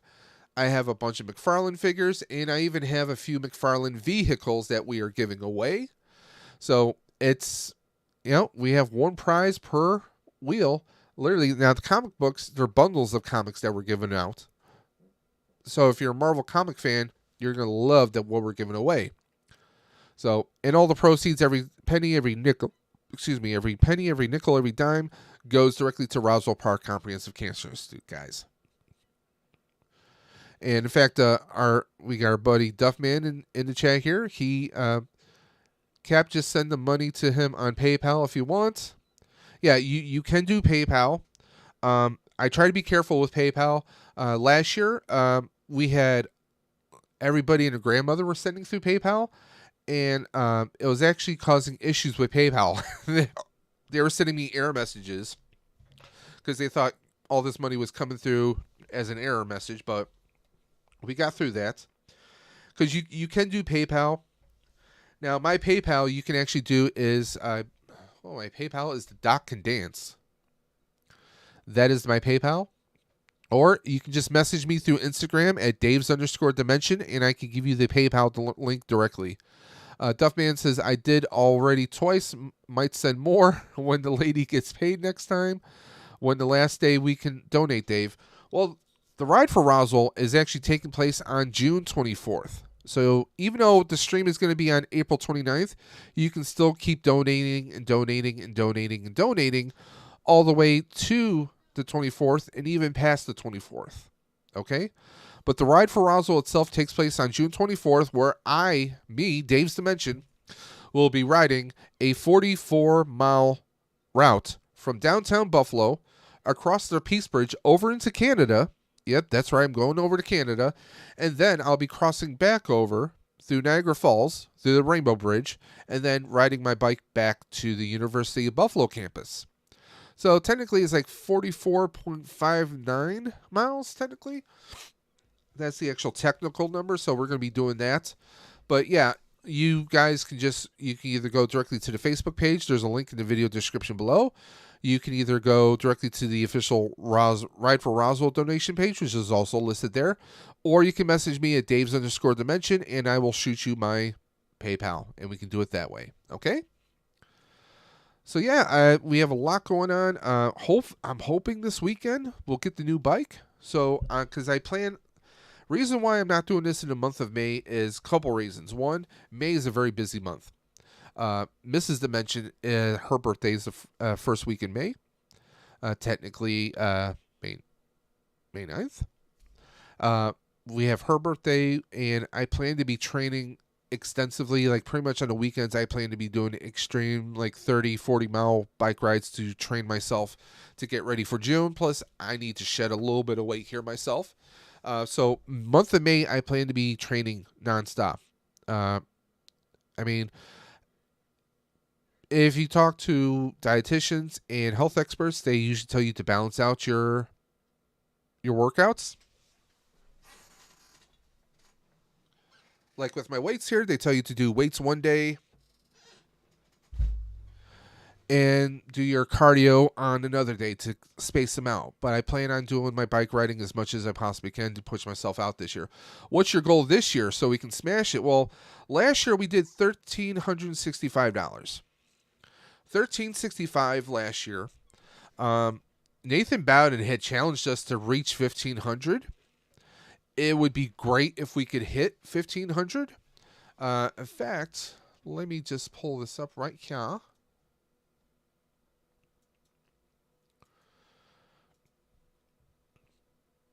Bear with me just a second here.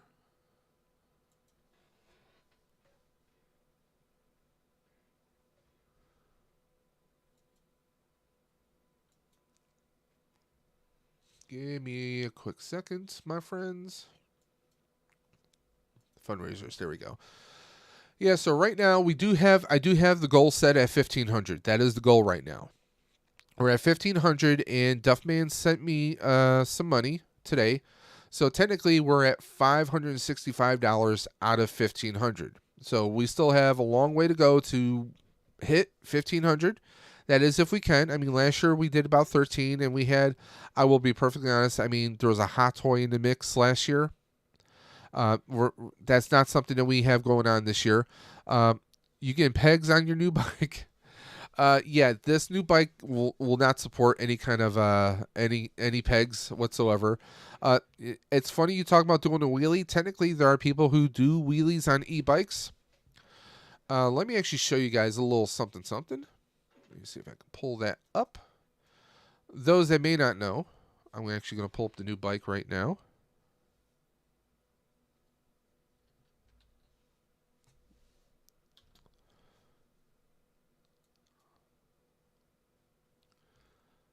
Bear with me here. We're going to switch cameras for a second, guys, so bear with me.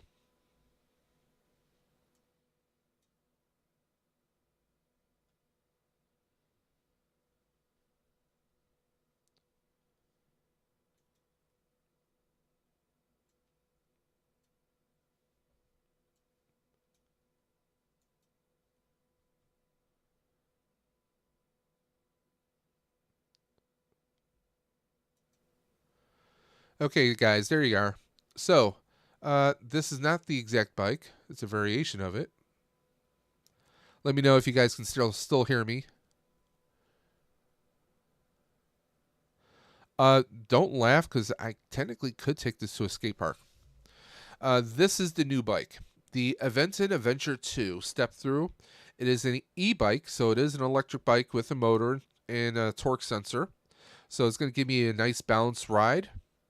But this bike also is capable of, now stock, this bike is capable of speeds up to 20 miles an hour. Now, I can unlock it through an app and get it all the way up to 28 miles an hour. This is definitely a fat tire bike. It can be used on different types of trails. There you go. You can see that you can definitely off-road it. It has a suspension fork right there. There's a lot of different... I mean, I've seen some of the videos people have done with these bikes. People will go hardcore mountain biking on these bikes, completely off-trail. Yeah, this is something new. I've never done an e-bike. The reason why I went with an e-bike was for some of the steep hills, especially with my asthma. But also, this bike is rated for up to 400 pounds payload capacity. So it's something that is going to support my weight. Can you ride a unicycle? Technically speaking, Duffman, yes, you can ride practically anything. You cannot ride like a complete, like for example, a dirt bike. No, you wouldn't be able to do a dirt bike, but you can ride like a BMX bike, a unicycle, tricycles. Literally, if you want to ride a unicycle all the way through the ride for Roswell, technically you can. So yeah, no joke about that. Now, I like the blue, so that's why I went with the blue. They do have a step over, but they only had it in this like slate gray or this camouflage, which is more like a metallic, more of a metallic olive there. So let me get back here.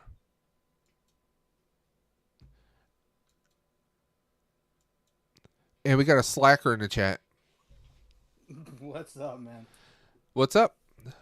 Oh, I can see you this time. You got it fixed. What? What fixed? You couldn't see me before? No, last time I got jumped on your stream, it was like your like logo, and it just like had the audio like it was going. Oh, okay. There we go. So what's good? What's new? Not much. Back to work this week officially. Well, I went back last week, but this week is kind of like really working this week. And getting used to that schedule. Duffman's asking, can I ride it on water with those wheels? I can ride through puddles. Go back to the future style. Hey, where I'm going, I don't need roads. Did you see Mando tonight? Oh, you mean like this morning? Yes. Oh, okay. Great Scott. Did you see? Yeah. That was interesting. I had heard some people say that they thought it was going to be a character that was more important to the story. This may not be the last we see of him, though. Is it? Okay. I don't know for sure, but this is my reasoning. One, he's like name dropping Count Dooku, so technically he's a separatist. Yeah. And who's to say he wouldn't be someone who might be working for a certain Moff that has gone missing? Yeah, that's possible. So there's a lot that can happen, but who friggin' thought Jack Black would pop up in Star Wars? I know. That was cool, though. Right? I'm sure he had was having the time of his life. Oh yeah, I'm sure I'm sure in his reader in his contract, like, you know, like, hey, if I'm gonna do this, you have to hook me up with every single Star Wars saber you have in the parks. You know, I want this, I want that. Yeah, that was cool, and I didn't expect. I guess Lizzo either. Like, you know, she was actually okay. I didn't expect. You know, I saw her there. I was like, is that who was his queen or whatever? Yeah. Okay, yeah. I'm not hip with current pop music, so I didn't know who that was. I just thought she was an actress. You know. No, that's a singer. She got really famous over the summer with was it About Damn Time? Again, I don't listen to radio, man. Sorry. It was everywhere. I'm an old person now, Billy.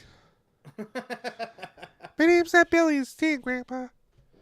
But yeah, we just unboxed a bunch of Star Wars Mandalorian figures the other day.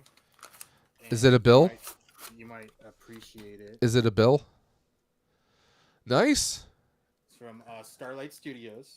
Nice. It is the Very, very coin nice. The that goes white into tiger. 93 Morbid. The white tiger dragon coin. Or the And white if tiger anybody power knows, coin. we didn't get this coin in 95. We got this weird tiger looking cat thing on a coin because they didn't know what the power coin was going to be for the White Ranger when they were making the toys. And it looks a lot like Rey Mysterio. Yeah, it does. I never saw that before. But Coincidence? I mean, he's worn a White Ranger So attire before. Duffman says he can barely hear you.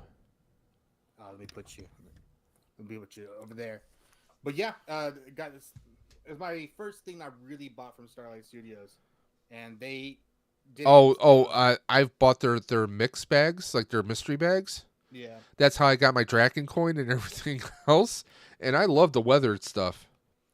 The thing is, I guess I've been staying more canon, but when I saw this came back up because they stopped making these, and they made a small run of them, and this one's not weathered. This is not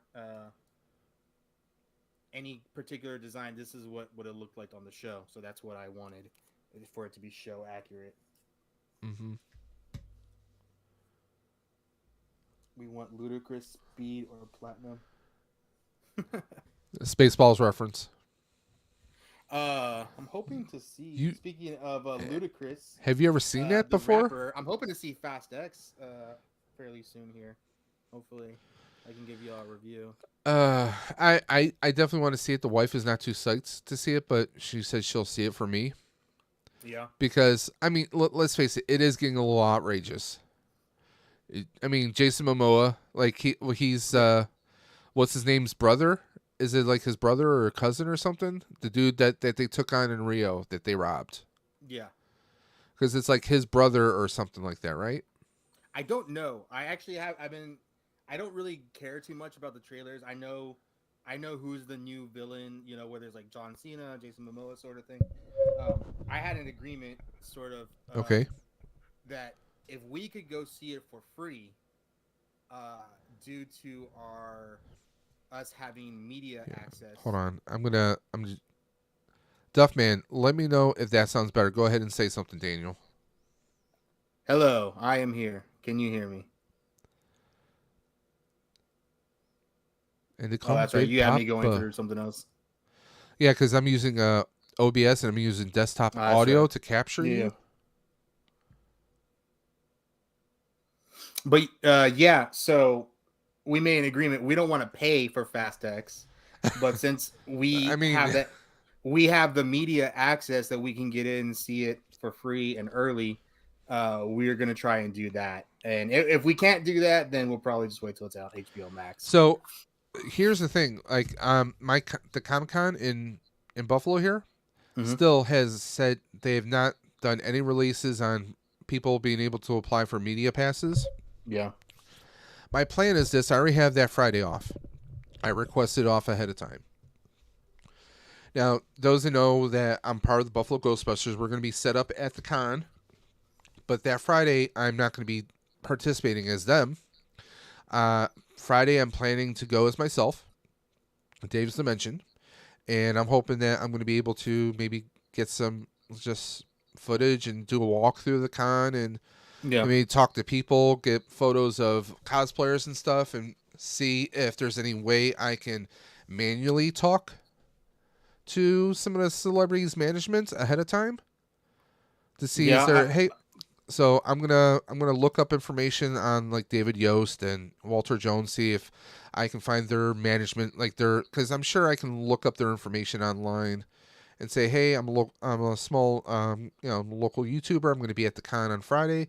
Is there any way I can get like 5 minutes to speak with David Yost or 5 minutes to speak with Walter Jones? Just because I mean, there's some other actors like the actor that has his name on my wife's wrist, Michael Rooker. Yeah, I mean, it would be cool to talk to Michael Rooker because his career, I mean, he's done everything.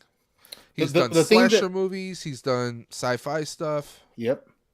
The thing that I noticed that is hard talking to even like C-list or B-list celebrities at cons is Mhm. that there's never a moment where it's hard for the catch them up for 5 minutes. Yeah. Especially like on those Fridays and Saturdays. You have to kind of go Sunday, or you have to wait till basically like it's dead on Saturday, Yeah. which a lot of times it's not dead on Saturdays. What the Well- success I've had is like you said, I've messaged the promoters or the Mhm. owners of the con and had them help me set up an interview. Well, see, that's the thing. I directly messaged Nickel Yeah. City Con, and they never responded.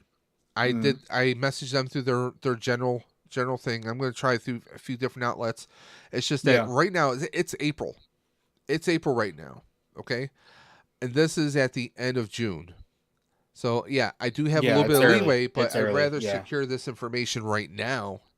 I than honestly, have to I wait. probably wouldn't send it until May, maybe the beginning of May, because one, your numbers will be better. Okay. Two, they will start checking for media and press coverage, and I really don't have a three, but those are the two reasons that I think I would wait a little bit before. I had a different experience with the more phenomenal one here was that I had a direct contact with them before, like months before. So it was getting to know them before. And we were helping them promote, the Countdown City Geese, we're helping them promote that show quite a bit locally. You know the Who? Okay. But yeah, that Countdown City Geeks is actually the reason, like, I was supposed to go see Mario this week, and I wasn't gonna be able to get away. So I think Ted went. I'm sorry you're going to see Mario this weekend. No, I was gonna see it like last week before, because it came out today, right? And I said, I'm sorry that you're going to see it. I think Why? I think it's going to be terrible, personally. I mean, honestly, like when you get to go as media, you're like, okay, I'm happy to be here. Like, like it's kind of cool, but you can get to be more biased, or you don't have to be more biased, but you can be more fair because you're like, I didn't, you're not mad that you wasted money or something like that on anything. Well, yeah, I used to get free passes. Like I would get them through like different websites and stuff when I was younger, or I get like the sneak previews. Yeah, they still do that. So it was really crazy. Well, so we went in to go my see... area. It's hard. Like they almost never do that, or you have to be able to do a survey in the middle of the damn day when I'm working. I'm like, well, screw you guys. I'm going ahead. That's what we were, because we got there for John Wick 4, and this was 2 weeks before it came out, right? So like, we roll up. The show's supposed to start like at 6:30. We roll up like at 6:20, and we see this line outside, and we're like, holy crap! Like, where do these people come from? And we were getting scared because it was like, IMAX, and they were saying that not everybody in line was going to get sit in, but I didn't realize that it was like kind of different rules for us. So like we got to go in, and they were like, checking people's phones at the counter, but they're like, wait, who are you with? And I was like, yeah. And they're like, oh, okay, like you don't have to check in your phone, you're good. Who you with? Yeah, and it was pretty cool. It was a pretty cool experience going in there as a reporter. But the people that not everybody got to go in, and I was asking around, like, how do they get tickets? And like you said right now, like they would go onto random surveys and websites. Yeah. But they like, because like GoFobo was one of the big ones. But they go out in they got seconds, all sideways. he said. That's what they're saying. Like they're you lose your chance in seconds, and you don't get a guaranteed seat. Yeah. So, yeah, it was interesting. My first experience with that was pretty interesting because I had actually worked in a movie theater for when I was a teenager, and I had helped. Hey, join the club. I mean, in my 20s, I worked for General Cinemas. Dude, that was the best job I had when I was a kid. No. The roller rink. For me, it was awesome. The roller rink. Oh, I bet that was too. Because one, I got paid to skate, play music, and if a girl fell down, it was my job to help her up. Oh, the numbers, man, the numbers. What can I say? or work in the sound booth and get a pretty girl coming up and, can you play this song? Yeah. And my booth was very elevated, so. Just saying, And I was like, and I got paid for this? Yes. That's funny. But yeah, it's cool, man. I'm hoping to go see Fast X early if we can see Fast X. No, there's some other things. From what I understand, you're gonna need to bring some tissue, man. Oh no! I haven't heard anything about. No. Yeah. Vin Diesel has publicly said that it's a this is going to be this is like they're going to be saying goodbye to the character of Brian. Of Brian. Oh, okay. So I think something is going to go down where maybe Brian gets taken out or something. I don't know. That'd be interesting. I mean, I heard that he might come back, and or the character might come back. Well, there was talk that his brother would come back to fulfill the physical, look of everything. So I mean, they did it with the one movie. So I mean, why not? Well, I mean, and they did it well. Yeah, with that movie. So I mean, I could barely tell. I mean, with technology, I mean, the only thing they can't do is make Vin Diesel look as thin as he did in the first one. That's on him, though. I mean, even that last XXX movie he did, you can tell he put on the weight. I never saw that movie. Oh, the last one he did, it was pretty good. It was pretty good. See, I'm not the biggest Vin Diesel guy. I mean, I Am Groot is pretty much the most movies I've seen him do. I'm Groot. Yeah. No, I've watched. I've seen a lot of his stuff that he's done. I mean, if you go see a Vin Diesel movie, you're not going to see Shakespeare. Okay. I mean, like Babylon AD was okay. Pitch Black, yes. Pitch Black was good. Riddick Chronicles, or Pitch Black Chronicles of Riddick. I read an article. He's trying to bring back Riddick. Yeah, fourth one, yeah, because the last one they left it like him going out and it would be him going for revenge. He's always going for revenge. That's what Riddick does. It's all revenge. Well, he never found his home planet, Furia. But he needs to find family. It's about family. Yeah, it's family. Pretty much. But I mean, XXX was a good series too. Ohana. No, I worked at the movie theater when XXX came out. That's your boy, The Rock. He, you heard about this, right? They want to make a live action Moana. Real quick, I worked at the movie theater when XXX came out. Yes, and there were I had the posters, man. There were some confused people that came into the theater. Wait a minute. Yeah. Trust me, I have plenty of stories from the movie theaters back in the day. But we had Power Rangers Dino Fury was in the chat earlier today. Really? Awesome. I made a little mention of a couple Facebook groups you might want to check out. Yeah, I don't know if he's still in the chat. Toy Collectors Unite. And we got you have your Power Rangers fan group. Yep. And a Legacy of a Nerd. Yeah, and I've been actually uploading to my TikTok recently. I've been actually trying to keep up with that. I think it's pronounced Tic Tac. It's TikTok because they're reminding me every email. Your breath be kicking. No, I'm kidding. Every email I get that says you haven't uploaded in a while. I'm like, I should probably upload. I've never uploaded, so it's. I'm not a TikToker. I have everything. The only thing I'll do TikTok, but I won't TikTok. The worst thing I'm at is Twitter. I do not do well on Twitter. I have like 10 followers on Twitter. Yeah, but yeah, your channel's growing, dude. Bro, you're 1185. It's awesome, man. 15 away from 1200. That was awesome. And I just honestly, I this is a little vain, but I just wish I had those numbers reflected in the video views, because some video views are like 20 or 30. The live streams seem to be where it's generating the most. Yeah. And that's great and all, but I just wish there was because it's the watch hours. I didn't set out to do this for monetization, but the fact that I'm so close to it is it's like, okay, let's see how far we can take it. So I took a big jump in March, and now I'm close, and I have to kind of do what I did in March again to get there, but I don't think I hope it's with all the Power Ranger stuff going on this month, hopefully I'll get that viewership. We'll see.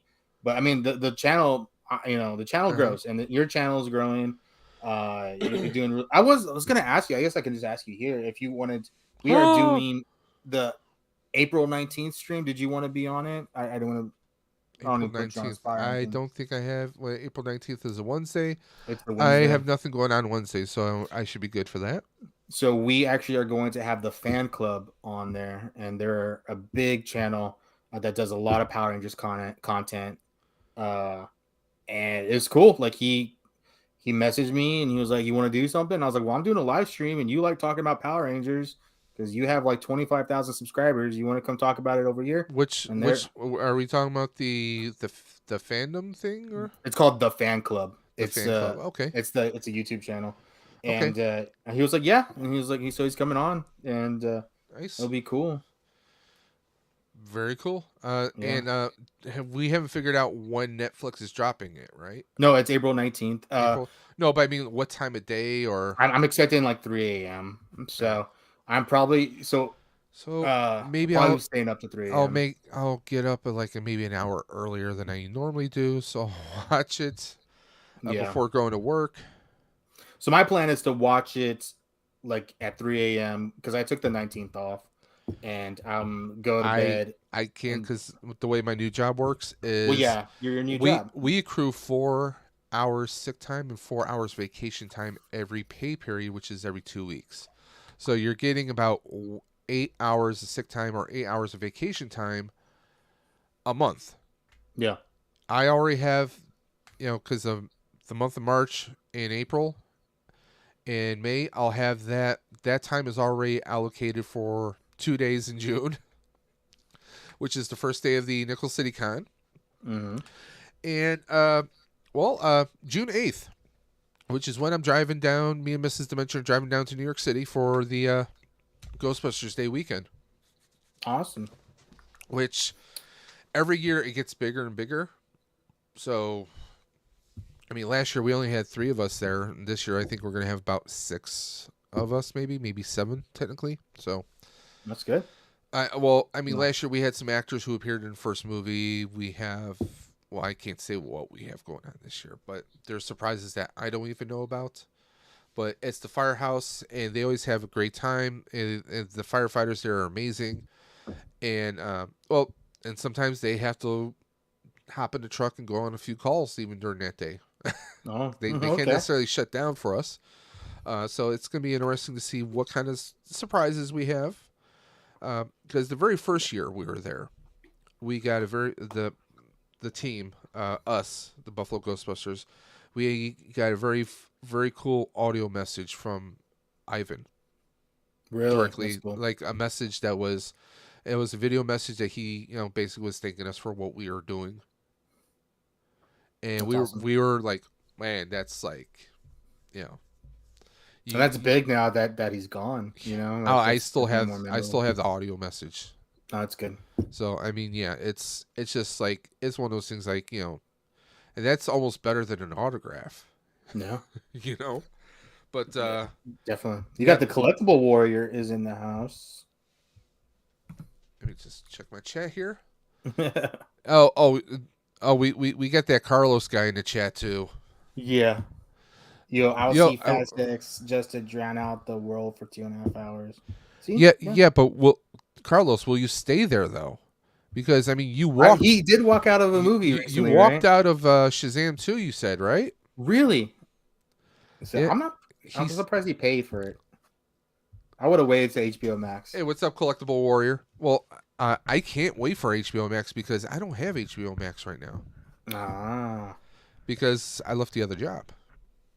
We got bundles, though. Well, we have the Hulu bundle. That's how we have Hulu and Disney, and technically I have the ESPN app.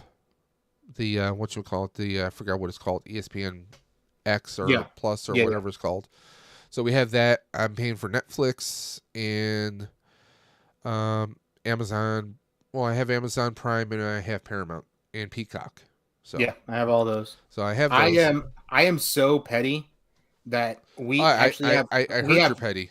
We have 2 Netflix accounts because I don't want her messing up my queue on my Netflix account. It's called having a profile, Mo.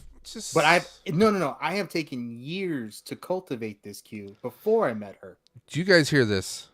This man's like, I've cultivated it. I've cultivated it. It has been established. Listen, we created a profile for her. I have my own profile. And we have my brother's profile on here too, even though he lives in Buffalo. Well, apparently Netflix is going to take care of that soon. So Yeah. I mean, hey, if I have to drop my brother, then he has to pay for his own. I mean, Yeah. but even with Netflix, I actually get a discount on that. The one thing that annoys me is like we share accounts sometimes with my T-Mobile, parents. I get a discount on Netflix. So That's awesome. Yeah, we share accounts sometimes with my parents just because it's easier for me just to set it up for them and uh do it and just do it on my account. And that would kind of annoy me, like huh. for them to have to worry about that Carlos crap. says, You know what I mean? luckily I had 2 advanced screening passes to watch it, so it didn't cost me any money. But yeah, walked out during the second act and then went again just to see if I was wrong and didn't like it. So he saw it for free. Then he paid to go see it. So it bounced it. That was the universe saying, well, we're gonna get your money somehow. Yeah, they got it. You know. I mean, I don't know. That's it. I mean, then again, this is a guy who also loves and cherishes the Eternals. So I enough know. said. Collectible Warrior says, "I hear you, EC. I haven't seen it yet, but I will have to watch it to give it a chance. I'm gonna see it at some point. I'm just gonna wait until it's on digital and just pay like the cheap like $3 or $4 to You, run you can run you it. can always red box it, right? You can always red box it. Eh, you know." But I mean, I'm a Zachary Levy fan, so I mean, I'm psyched that he's like he says he's really close to Chuck movie, which would be Really? interesting to see how that would work because everybody is old as shit now. Like, Right. I mean, the you know, I mean the act. Like, don't get me wrong. I mean, he's gonna have to dye the sides of his hair because he's got the salt and pepper going on. But the girl who played Sarah, she has no worries. No, she was in the Tomorrow War with Chris Pratt. She played his daughter in the Oh, future. okay. So Okay, I know what you're talking about. and honestly, that's if you like sci-fi stuff, that's a pretty cool movie to check out. I liked it. It's called the Tomorrow And War. especially if you got Amazon Prime. Like, if you Yeah, got Amazon Prime. and Adam, Adam, what was geez, Adam Baldwin is plays Casey in Chuck, but he's aged a few years since then. Like No, okay. he's not looking that not as spry as he used to. So it'd be interesting to see him back. Like how would they bring the three of them back because the series ended with Casey going off to chase his lady love in Russia. And Sarah had all her memories erased, but then she had a fragment of a memory, and it ended with her and Chuck just sitting at the beach, and Chuck telling her how they fell for each other. But he still has the intersect in his head, so it'd be interesting to see what kind of take they do with it. I'll be honest. I only watched the first couple episodes of Chuck, and I just nah. Chuck got so much better over the years because I know there was a lot. I had a big following. like with And it was on. with how he had to intersect all that information, he got upgraded versions of the intersect later on where he actually learned he had martial arts and true spy skills. Sounds like that movie. What was it with Jesse Eisenberg? What is this? The one that plays Lex Luthor? I know what you're Yeah. talking about, the American Ultra or something like Yeah. that. Yeah. It's kind of I mean, it's the intersect was programmable. Turns out that Chuck's father was played by Scott Bakula from Quantum Leap. I mean, I was nerding out with that. I was like, yes, please. I mean, it's a good show. I mean, it's got 5 seasons. It's something you can binge and rewatch. Mhm. I mean, you had people like John Larroquette pop up on that show, and he has some pretty decent stories in there, some interesting ones, and I mean, just all the sidekicks in the show, all the idiots that worked at the Buy More. So it's a bit of fun. I think that's kind of missing in TV. And I mean, could they do a feature film, Chuck? That would be kind of hard. Yeah. Thousand Ghosts is in the chat. We got Chris. Yeah, it was more like a TV show called Jake 2.0, which was on the UPN. Chris. So I do remember Jake 2.0 because that was a show where there's like computer tech person who worked for CIA. He accidentally gets exposed to these nanites, and they upgraded him. Like he could access computer systems. He could jump high. It was kind of like think like a next generation version of $6 Million Man. Yeah, that's what I was thinking when you were saying And it. since he was exposed to those special nanites, he had these abilities, and he had to work with the government because they couldn't reproduce it for anyone else. Freakazoid was a great cartoon. I had never watched Freakazoid. I remember seeing it, and I know what it is. Well, I just never watched it it. was Yeah. it was a similar thing where he had a nerd that gets exposed to this stuff, and now when he jumps into his alter ego, Freakazoid, he can pretty much do anything. See, you're saying all this, and I'm just thinking like that show Limitless or the movie with Bradley Cooper. Both. There was a TV show, and the TV show was a spinoff because right at the end of the show, he popped up in the show like once or twice. Okay. So he was I think a congressman or a senator by that point in time. Does Bradley Cooper even act anymore besides Rocket? I don't know. Maybe he's focusing with the family. Forever. Maybe. So I mean, the last time was he's gonna have to, since this is like who knows? Maybe a lot of people are thinking Rocket dies. Oh man, that'd be sad. People are gonna lose it if he dies, but they should do a live action. If they did a live action Johnny Bravo, I think that would be pretty much John Cena. Just give him a bunch of hair. Yeah, that would be good. I'd watch that. Hoo-ha. Here. Hey, baby. I don't know. Johnny Bravo keeps up with the times. Did you see the trailer for Barbie? No, and I will not. It was pretty funny. I won't. Yeah, it was fun. They're like, let's do a beach off. And they're like, I'll beat you off anytime. I told my wife, I'm like, she's like, it's a kid's movie. Why are people getting so upset? I'm like, I don't think it's a kid's movie. There are jokes in there. I mean, like Super Mario. Like, it got the jokes in there, like the physical jokes, which you can't tell me are meant for kids. Where you see a gorilla where its pecs are like... I mean, come on. That is not for kids. That's for the adults. Yeah, and some of those jokes are the one that played the game. Daddy, why is his chest moving like that? He's just breathing very fast, little one. I mean, it's just it's cringe. It's cringe in my. I really hope the Mario Brothers movie does well though, because I would love for that to see that more in stores. You know what? As far as movie or video game adaptations to movies, Sonic killed it. We thought Sonic was going to be terrible, but Sonic was really enjoyable. And so was Sonic 2. Yeah, I like Sonic 2. Idris Elba, I thought like, oh god, this is going to be terrible, but he was kind of funny in it, Yeah, I liked it. I mean, it was an interesting thing. I do remember when you were talking about how like the fan base pretty much bullied them. Yeah, Collectible says Shrek was full of adult humor, but we loved it as kids. True. Well, I was an adult at that time. Still, technically, when it came out. I was like 6. When it first came out, I was like maybe 14. Yeah, because, I'm 44, so yeah. Damn, dude. You got salt and pepper on your temples over there, too? Nope. Dang. Good genes. Oh, nice and brown. No grays. No I have grays. A bunch of gray. It's my beard now. Right we got marvelous wrestling collectibles in the chat. Dude, Raw was so bad on Monday. I didn't watch Raw. I watched WrestleMania though. I did watch WrestleMania. Listen. Night one was good. Cody got robbed. Okay. I don't know what they're trying to do. Cody got robbed, and I swear I was waiting. During that Cody match.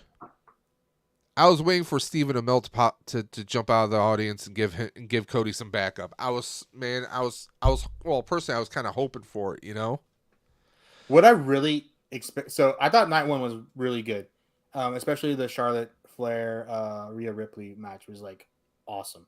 That really should have been the last match of the night, but I missed that one. I have to rewatch it though because I know the Sami Zayn, Kevin Owens, and the Bloodline one has been big with the storyline. So I understand why that was at the end. But night one was really good. Night two was just boring and it was boring and disappointing, and then you get to Raw. And I don't know why, but I really thought that Randy Orton was going to come back. The days of like the night after being a big extravaganza are gone. Those days are gone.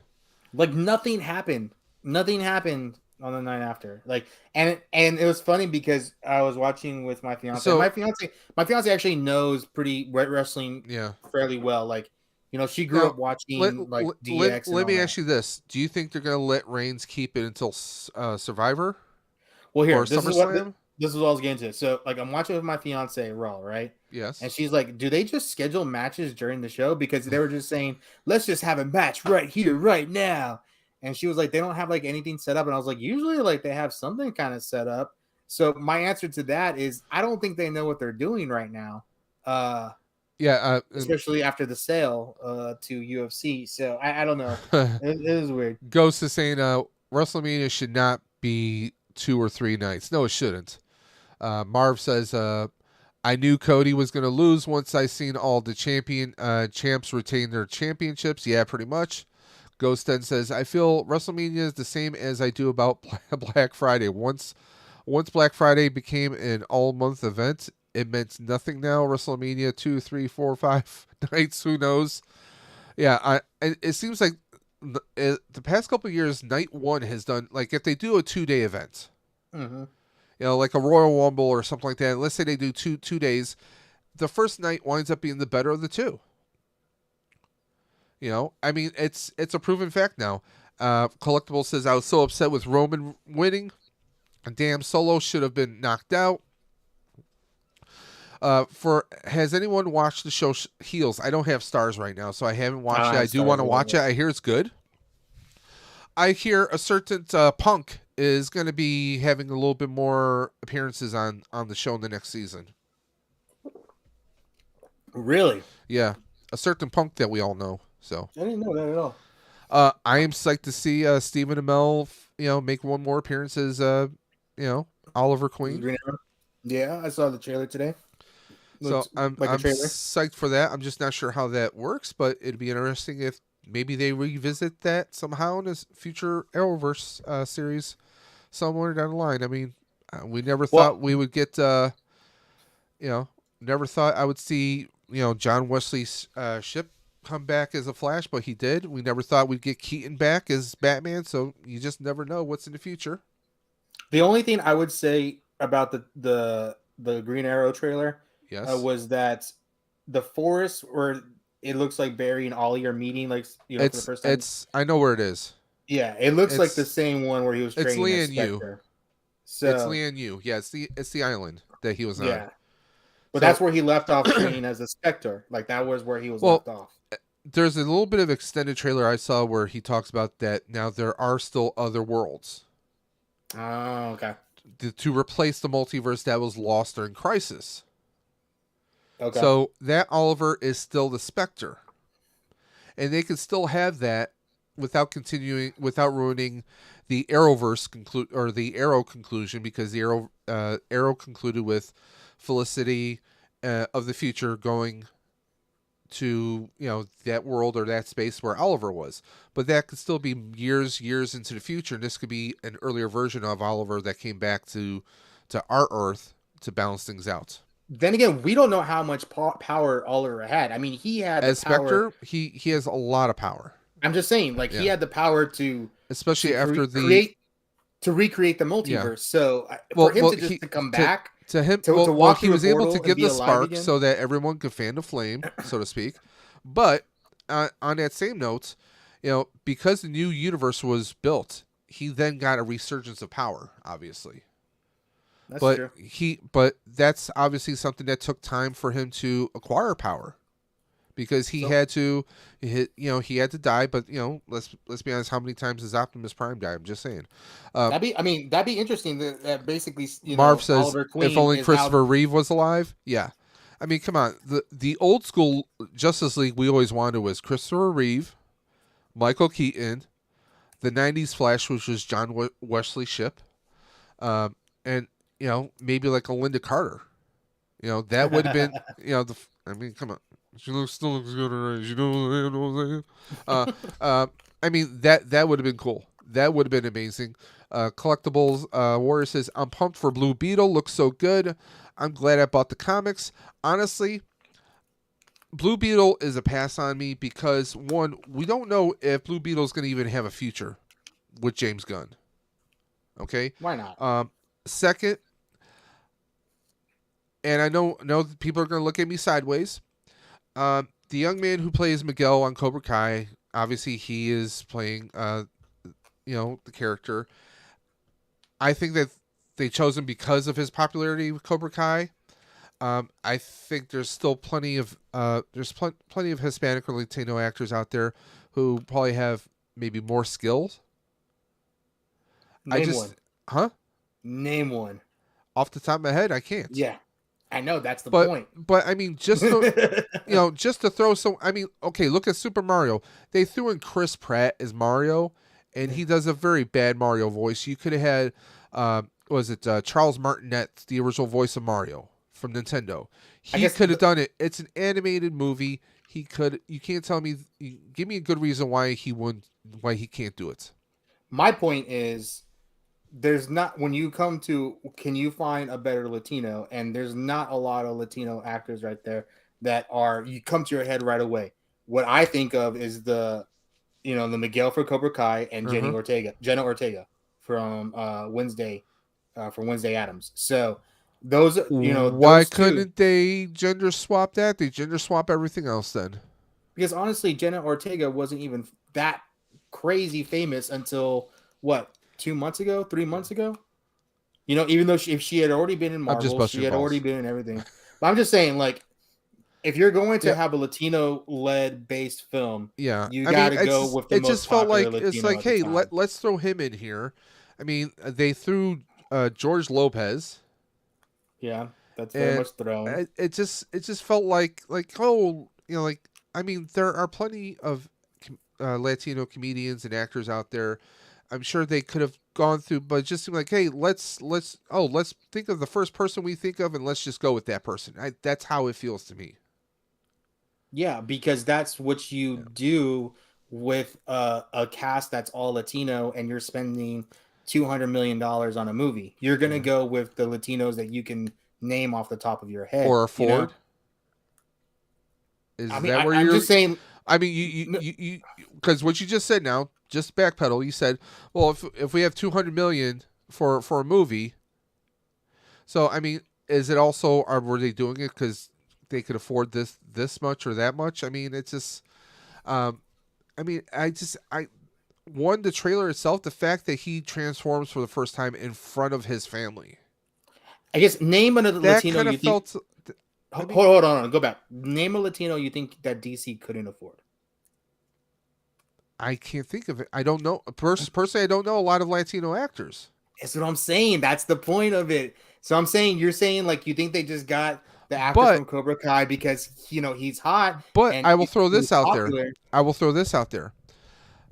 There have been movies where we've gone with a virtual unknown, and they've made that character their own. Okay. Give me an example. Hugh Jackman. Hugh Jackman's white. Huh? He's white. No. We're not talking about race right now. We're talking about an unknown actor, because if you go with an unknown actor that no one's heard of, you get them at a lower rate and you can build them up. I understand that, and I totally understand that. But Blue Beetle is going to be a Latino-based cast. Okay. Like it's the same thing.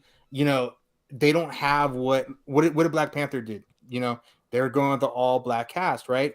In the first movie, they had Chadwick Boseman. Okay. They had Forrest Whitaker. They had Angela Bassett. Like they had Bassett. Bassett. They had this is what I'm saying. They had a cast. Yes. Right. All well-known Black African American actors in a black-based movie. Now you go to a Latino movie, which is going to be Latino-led because Blue Beetle, because Jaime Reyes is Latino. You got George Lopez because he is very famous Latino. You got oh my God, it's like Zahn. I can't think of his name because his name is like weird. Yeah. But you get Miguel from Cobra Kai. He is very popular right now, especially among teenage to young adult audiences. It's just Cobra Kai is very expensive. But looking at the trailer, it just felt like they didn't try to look at options. Because you can't. That's the vibe. Okay. That's the vibe I got from the trailer. That's just me personally. And maybe if they get a sequel, they can look at more options and bring in more, Latino actors that maybe are more famous, say in Mexico or South America or Argentina or anything like that. I was looking at the cast the other day because I thought one of the girls looked familiar to me, and I realized I have never seen her before. Was the one that was kind of talking about like keep the scarab in the Ghost asks, "Where's Gabriel Iglesias?" Fluffy. Honestly, if DC couldn't afford anybody, it was probably Gabriel Iglesias.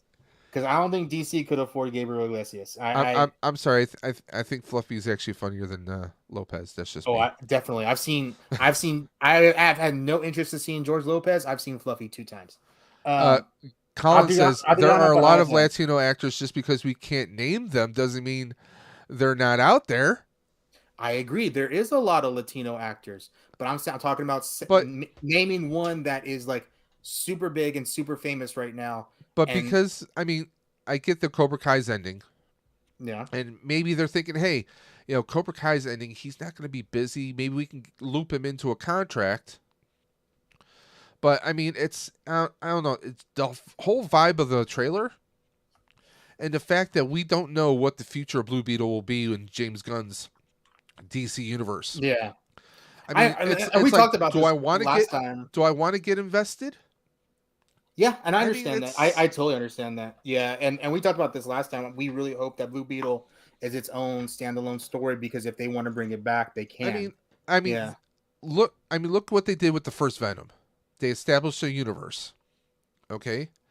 But Marvel did sync that up to that it was an alternate universe, and they brought Venom in during the Spider-Man movie. But that never paid off because as soon as everyone went back, Eddie Brock went back to his universe.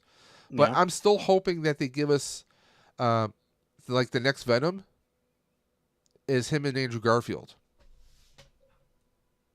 That'd be sweet. Okay. Yeah, that'd be cool. Yeah. That's what I'm hoping for because I know Toby's not necessarily up for that because he's not exactly spry in his back issues, but that would be great to see that maybe to have some kind of changing it up between him and Andrew Garfield to have his Peter Parker against Eddie Brock. I would love that. Hey, we got Linda Boardman in the chat. Hey, Linda. Hope you're doing great tonight. Well, I think it's daytime for you. Ghost is like in the trailer. It says the Batman is a fascist. Which Batman is it? Affleck Batman. I thought that line was actually pretty funny. That was when I heard it. Yeah. The thing is, that DC has not done very well building universes.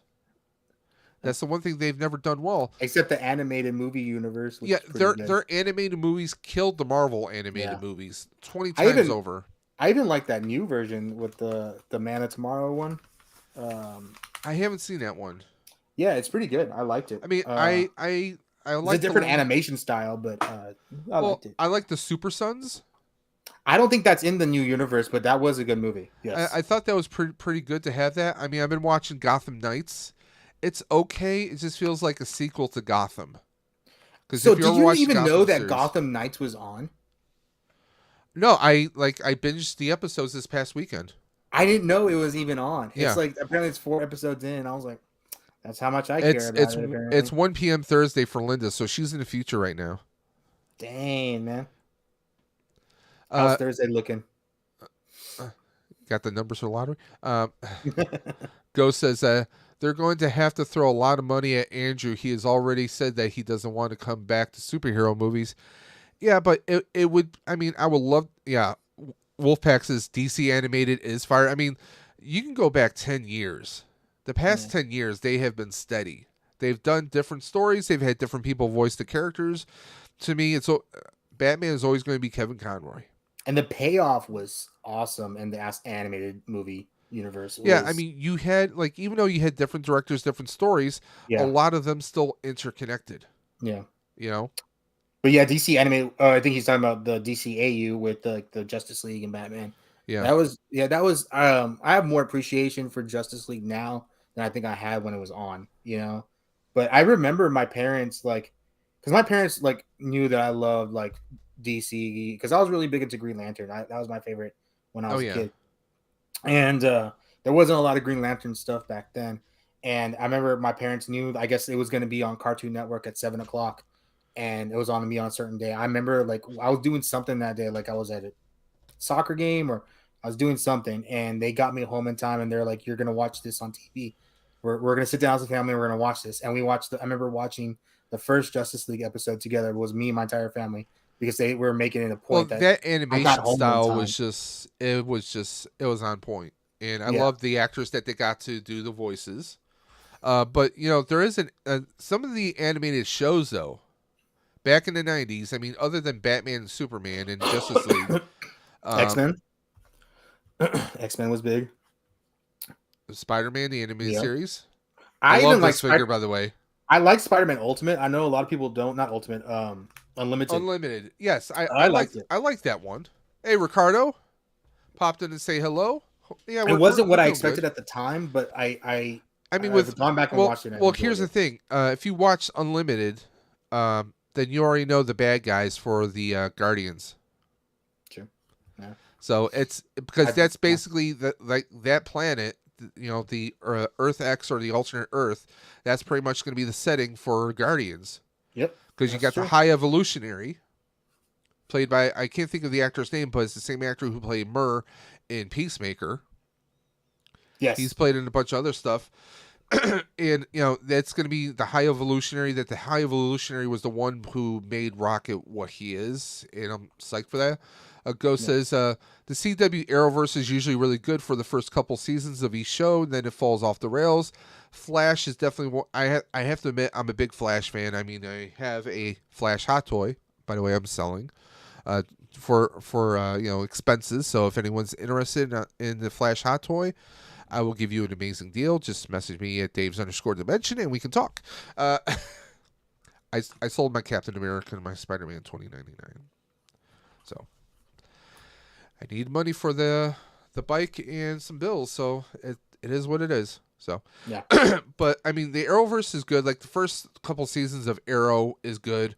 First few seasons of Flash were really good. Even the second season of Arrow is still my favorite season of any of the Arrowverse. Even Supergirl and Black Lightning were good. I watched every Arrowverse show with the exception of Stargirl. I watched the first season. I haven't watched the other seasons yet. I heard it got pretty good, actually. I did watch Titans, but although that doesn't exactly fit into Arrowverse. Nope. Doom Patrol was a guilty pleasure of mine as well. I couldn't get past the first season. You just have to. It's different. If you're not into freaky stuff, then it's not your bag. It's not your bag, baby. And I mean, come on, you even had Lucifer from the Fox show pop up in the Arrowverse during Lucifer Crisis. was my guilty pleasure because that was such a whodunit of the week show, and I loved that show. Well, they had him appear on Crisis. Yep. And I love that. I love that they had him pop up there. I'm like, this is awesome. Which sucks because I heard he kind of got tired of playing the character, which I understand. But I mean, you're in a procedural crime drama that happens to have a supernatural aspect to it, and I think if they would have allowed him, because that was him really playing piano and singing. Yeah. So I think maybe if they would have maybe opened that up, or maybe allowed him a little bit more creative control. Yeah. I could see that. But I mean, we have Sandman which is a DC property, although it's on Netflix. A lot of people are hoping some of the DC shows are going to be saved by Netflix. I can't see that happening. Like Titans and a few others, I don't see that happening. I just don't. No. I think there's going to be a major sort of canceling coming up because they're canceling a lot of things. What do you mean? You think there's one coming up? They've been canceling everything. Yeah, but like this even is Titans more. last season. No, but I'm talking beyond DC, like just HBO, Warner Brothers, just really bringing it and up. There's a lot of spoilers and I shouldn't say spoilers, but rumors going around. Supposedly HBO. Oh, don't please don't play with my emotions like that, Chris. Supposedly HBO has picked up the Dresden Files to be a new show. I don't know what the Dresden Files. Okay, think of modern day Chicago. You got a guy who it looks like a PI office that's mixed with like an occult shop. Okay. Well, the sign on the door says Harry Dresden, wizard for hire. Okay. Okay. He is basically, he's this scruffy kind of tall guy who he's basically a wizard, but he works kind of like the PI, and he's like a consultant for the police. So like an Really American bizarre. Constantine. Yeah, it's kind of like Constantine, but without like the Britishness to it. And like his father was killed. His father was just a regular magician, like an illusionist. His mother supposedly died when he was young. There's a series of books by Jim Butcher. Okay, these were a series of books. Sci-Fi Channel did a 1 season of him, like back in the early, I want to say late 90s, early 2000s, maybe. No, it's more late 90s. And guess who played him? If you watched Arrow, you know who played him. Captain Lance, Detective Lance, Really? was Harry Dresden.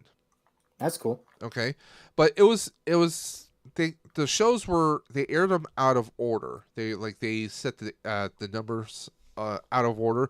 It was actually a really good show. Like, you got these wardens that deal with magic and the occult and supernatural, and they kind of hated Harry's guts because he tiptoed. He, like, just like a private eye tiptoes the lines between different mobsters and crime groups. He did the same thing, like werewolves and vampires, fae, and just like it. I mean, I've read about 15 of the books so far. Wow. Ghost says, I think book 19 that just came out, they're talking along possibly 2 books a season, maybe even just 1. That would be cool.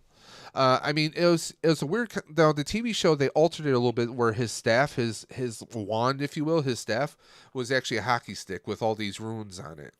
Oh, that's cool. Okay, so I mean, it's a weird quirky show, but the books were even more, and it's just like a fun ride. Like, I could read one of those books probably in about 3 days.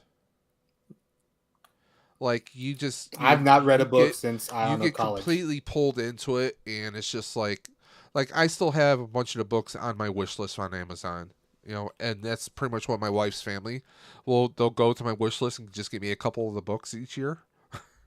No, that's awesome. So, let's see what else. Wolfpack says Mischievous Unicorn is doing the whole Arrowverse watch on Netflix. He's in season 3 of everything. Yeah, I rewatched Arrowverse and Flash. So I'm psyched for the it's episode 9 when we get Oliver back. So I'm psyched for that. Ricardo popped in to drop a like and say, love you all. Dave, I will try to donate to the Ride for Roswell as soon as I can. Just remember, the 29th is the Stream for the Cure, our 8-hour stream. We have 8 prize wheels. You just have to donate a minimum of $20 to be entered in on every wheel. $20 gets you in on all 8 wheels. We might have a few more prizes. I will keep you guys updated, but it's going to be an 8-hour stream, or at least 8 hours to begin with. 10 a.m. Eastern on April 29th. And the Ride for Roswell is going to be June 24th. I will be recording the entire ride, at least as much as I possibly can. Just waiting for the bike to come in, and I can't wait for that. It's going to be a 44-mile ride, 44.5-mile ride, technically. And it's my first international ride, so that's going to be interesting. So, looking forward to it. A lot of craziness going on with that. Let me catch up here. Everyone have a great night. Dealing with my own situation. Oh, Ricardo, man, I hope things work out. Hope everything straightens out. He's got his own situation going on. Hope things get better, man. Wolfpack says, what's up, X? We got everyone saying later to Ricardo. Wolfpack says, EC. My bad. Ricardo says, Dave, have a great night. You have a great night too, man. Take care. Ghost says, Jim Butcher is supposedly having some say. Oh, okay. See, I prefer when they let the authors have a little bit of input, because he had no inputs with the Sci-Fi Channel. Jim Butcher is supposedly having some say over the casting and direction of the show. If you want another good show that's based on books, Reacher on Amazon. That's based on a series of books, and in the very last episode of season 1, they had the author actually make a cameo in the diner. Nice. Which I thought was pretty damn cool. Duffman says, good night, Ricardo. Marvelous says, I'm back. Baby woke up. LOL. No worries, man. I mean, Daniel can relate. Yeah. I actually have to go in like 2 minutes because I have to get our bottle ready here. No worries. I'll keep you updated about what happens tomorrow with my package. with the Hasbro So it package. is going in tomorrow. That's what FedEx says. That's what. Okay. So we'll see. We'll see if I get a Megazord or if they give me an Astro Megaship or another Dragon Zord. We'll see what happens. I hope you get the Megazord, because I think the Astro Megazord just came out, so I think it'll go on sale eventually. I'm still waiting for the Dragon I would Zord laugh my ass off if I get the Astro Megaship. Speaking of rewatch, I'm rewatching Mighty Morphin right now. Let's see how that goes. Well, I rewatched Mighty Morphin, but I also rewatched Dino Fury. Yeah. In a day and a half. Now, what'd you think? Well, no, I enjoyed everything, and it's not Zed from another time. They resurrected Zed. No, they plucked out Zed because from his most evil. What they say is from his most evil. They resurrected him from his most evil time. That's what they said. They used the word resurrected. I have to go back and check that because I thought they plucked him out. And also, it makes that it's like if you took a copy, kind of like when they remember when they brought back Evil Tommy because he used to strand of Tommy's hair, they brought back an Evil Tommy to face off against White Ranger Tommy. I mean, technically, it's a copy because hypothetically speaking, as far as time goes, think of this. When the Morphing Masters had, remember when the Green Morphing Master, she trapped herself in that crystal with Zed, but then the Morphing Masters freed her. They left Zed in that crystal, and they said, we're going to take him and place him where he can do no harm. What if that was his past self? They would have known that they would have had to have restored him at some point in time. Otherwise, that would cause a paradox. Yeah, so that was, I think, because they couldn't send him back. I'm trying to see his Dino Fury bio. Well, I mean, if they couldn't send him back, all they'd have to do is reach out to the Time Force Rangers through the Morphin Grid. No, it wasn't because of time. It was because he knew too much. Okay. Yeah. What, too much foreknowledge? But, yes. But still, if they don't return him, that creates a paradox with the rest of time then. It still creates a paradox. You're right. You're right. He was resurrected by the Necromancer. Yep. Regal became the secondary antagonist. So they resurrected him when he was at his most evil. Yeah, basically, it's like they took a copy of him at his most fit version of himself before Rita kind of wore him down in Master Vile and everything. So I need to actually go rewatch that. Yep. I need to also, because I'm gonna do something, but I'm gonna rewatch the episode. I out nerded the Legacy of Nerd. You did. Yes. I need to go watch about Thrax also. I need to go watch Once a Ranger. God, Thrax is such a friggin' waste. God. Yeah. But I need to go rewatch it because in case I need so many details that I missed. But how many days do we have left? 14 more days? 2 weeks. 2 weeks exactly. So I'll probably start putting out a bunch of stuff next week. I do have something dropping tomorrow. They'll be surprised, but it's the channel is doing well right now, and I am happy for that. So, and we'll be covering Once and Always all basically up until April 19th, and then probably even after. Take care, Ghost. Get some sleep. Brought that great idea of doing a watch along maybe that weekend, so we might even do that. Yeah, I mean, we could just do something like how we're right here. We just have people in the chat, and we're gonna do okay, everyone queue up to 0-0, and we're gonna hit play at 3, 2, 1, and it's just us. But we're definitely doing the stream on 19th. We'll be doing some giveaways. I got a signed. I mean, if I use Restream, I can have at least 6 or so people on, or if we use StreamYard, I think we can get maybe 8 people. On my StreamYard, I can do 12. Oh, you can do 12? Okay, so we can even have it where you're hosting it, and we just, we use the 12, and, we could have a bunch of people on screen, but then we could have tons of people in the chat too. So, So, I mean, it could just be a fun hangout, we'll just do it that way, because I mean, what's better than watching by yourself or watch? I mean, come on, you're not going to watch it just once. Exactly. Because you want to watch it 2 or 3 times so you can keep picking up on stuff and just get those chills and those goosebumps. I have to go, but I will leave off with something that I heard today. Johnny Young Bosch had a panel this weekend at C2E2, and he said that the storyline will not be fully completed at the end of this episode. Insinuated that Hasbro wants to see how well the numbers do. I and think then they're go going to be from there. thoroughly happy, and like we both said before, it's going to be like He-Man was back in the day. This is going to be one big ass commercial for a bunch of toys. They're going to sell because Mighty Morphin's still their biggest commodity. And with that, we might get another one, which would be freaking sweet. So I mean, I got to take off, Dave. I will talk to you care, later. Man. It was awesome being on your stream for a little bit longer this time, which is good. So awesome. I will see you. All right, bye. Bye, everyone. Marvelous says he's 20 more subs for 600. Let's go.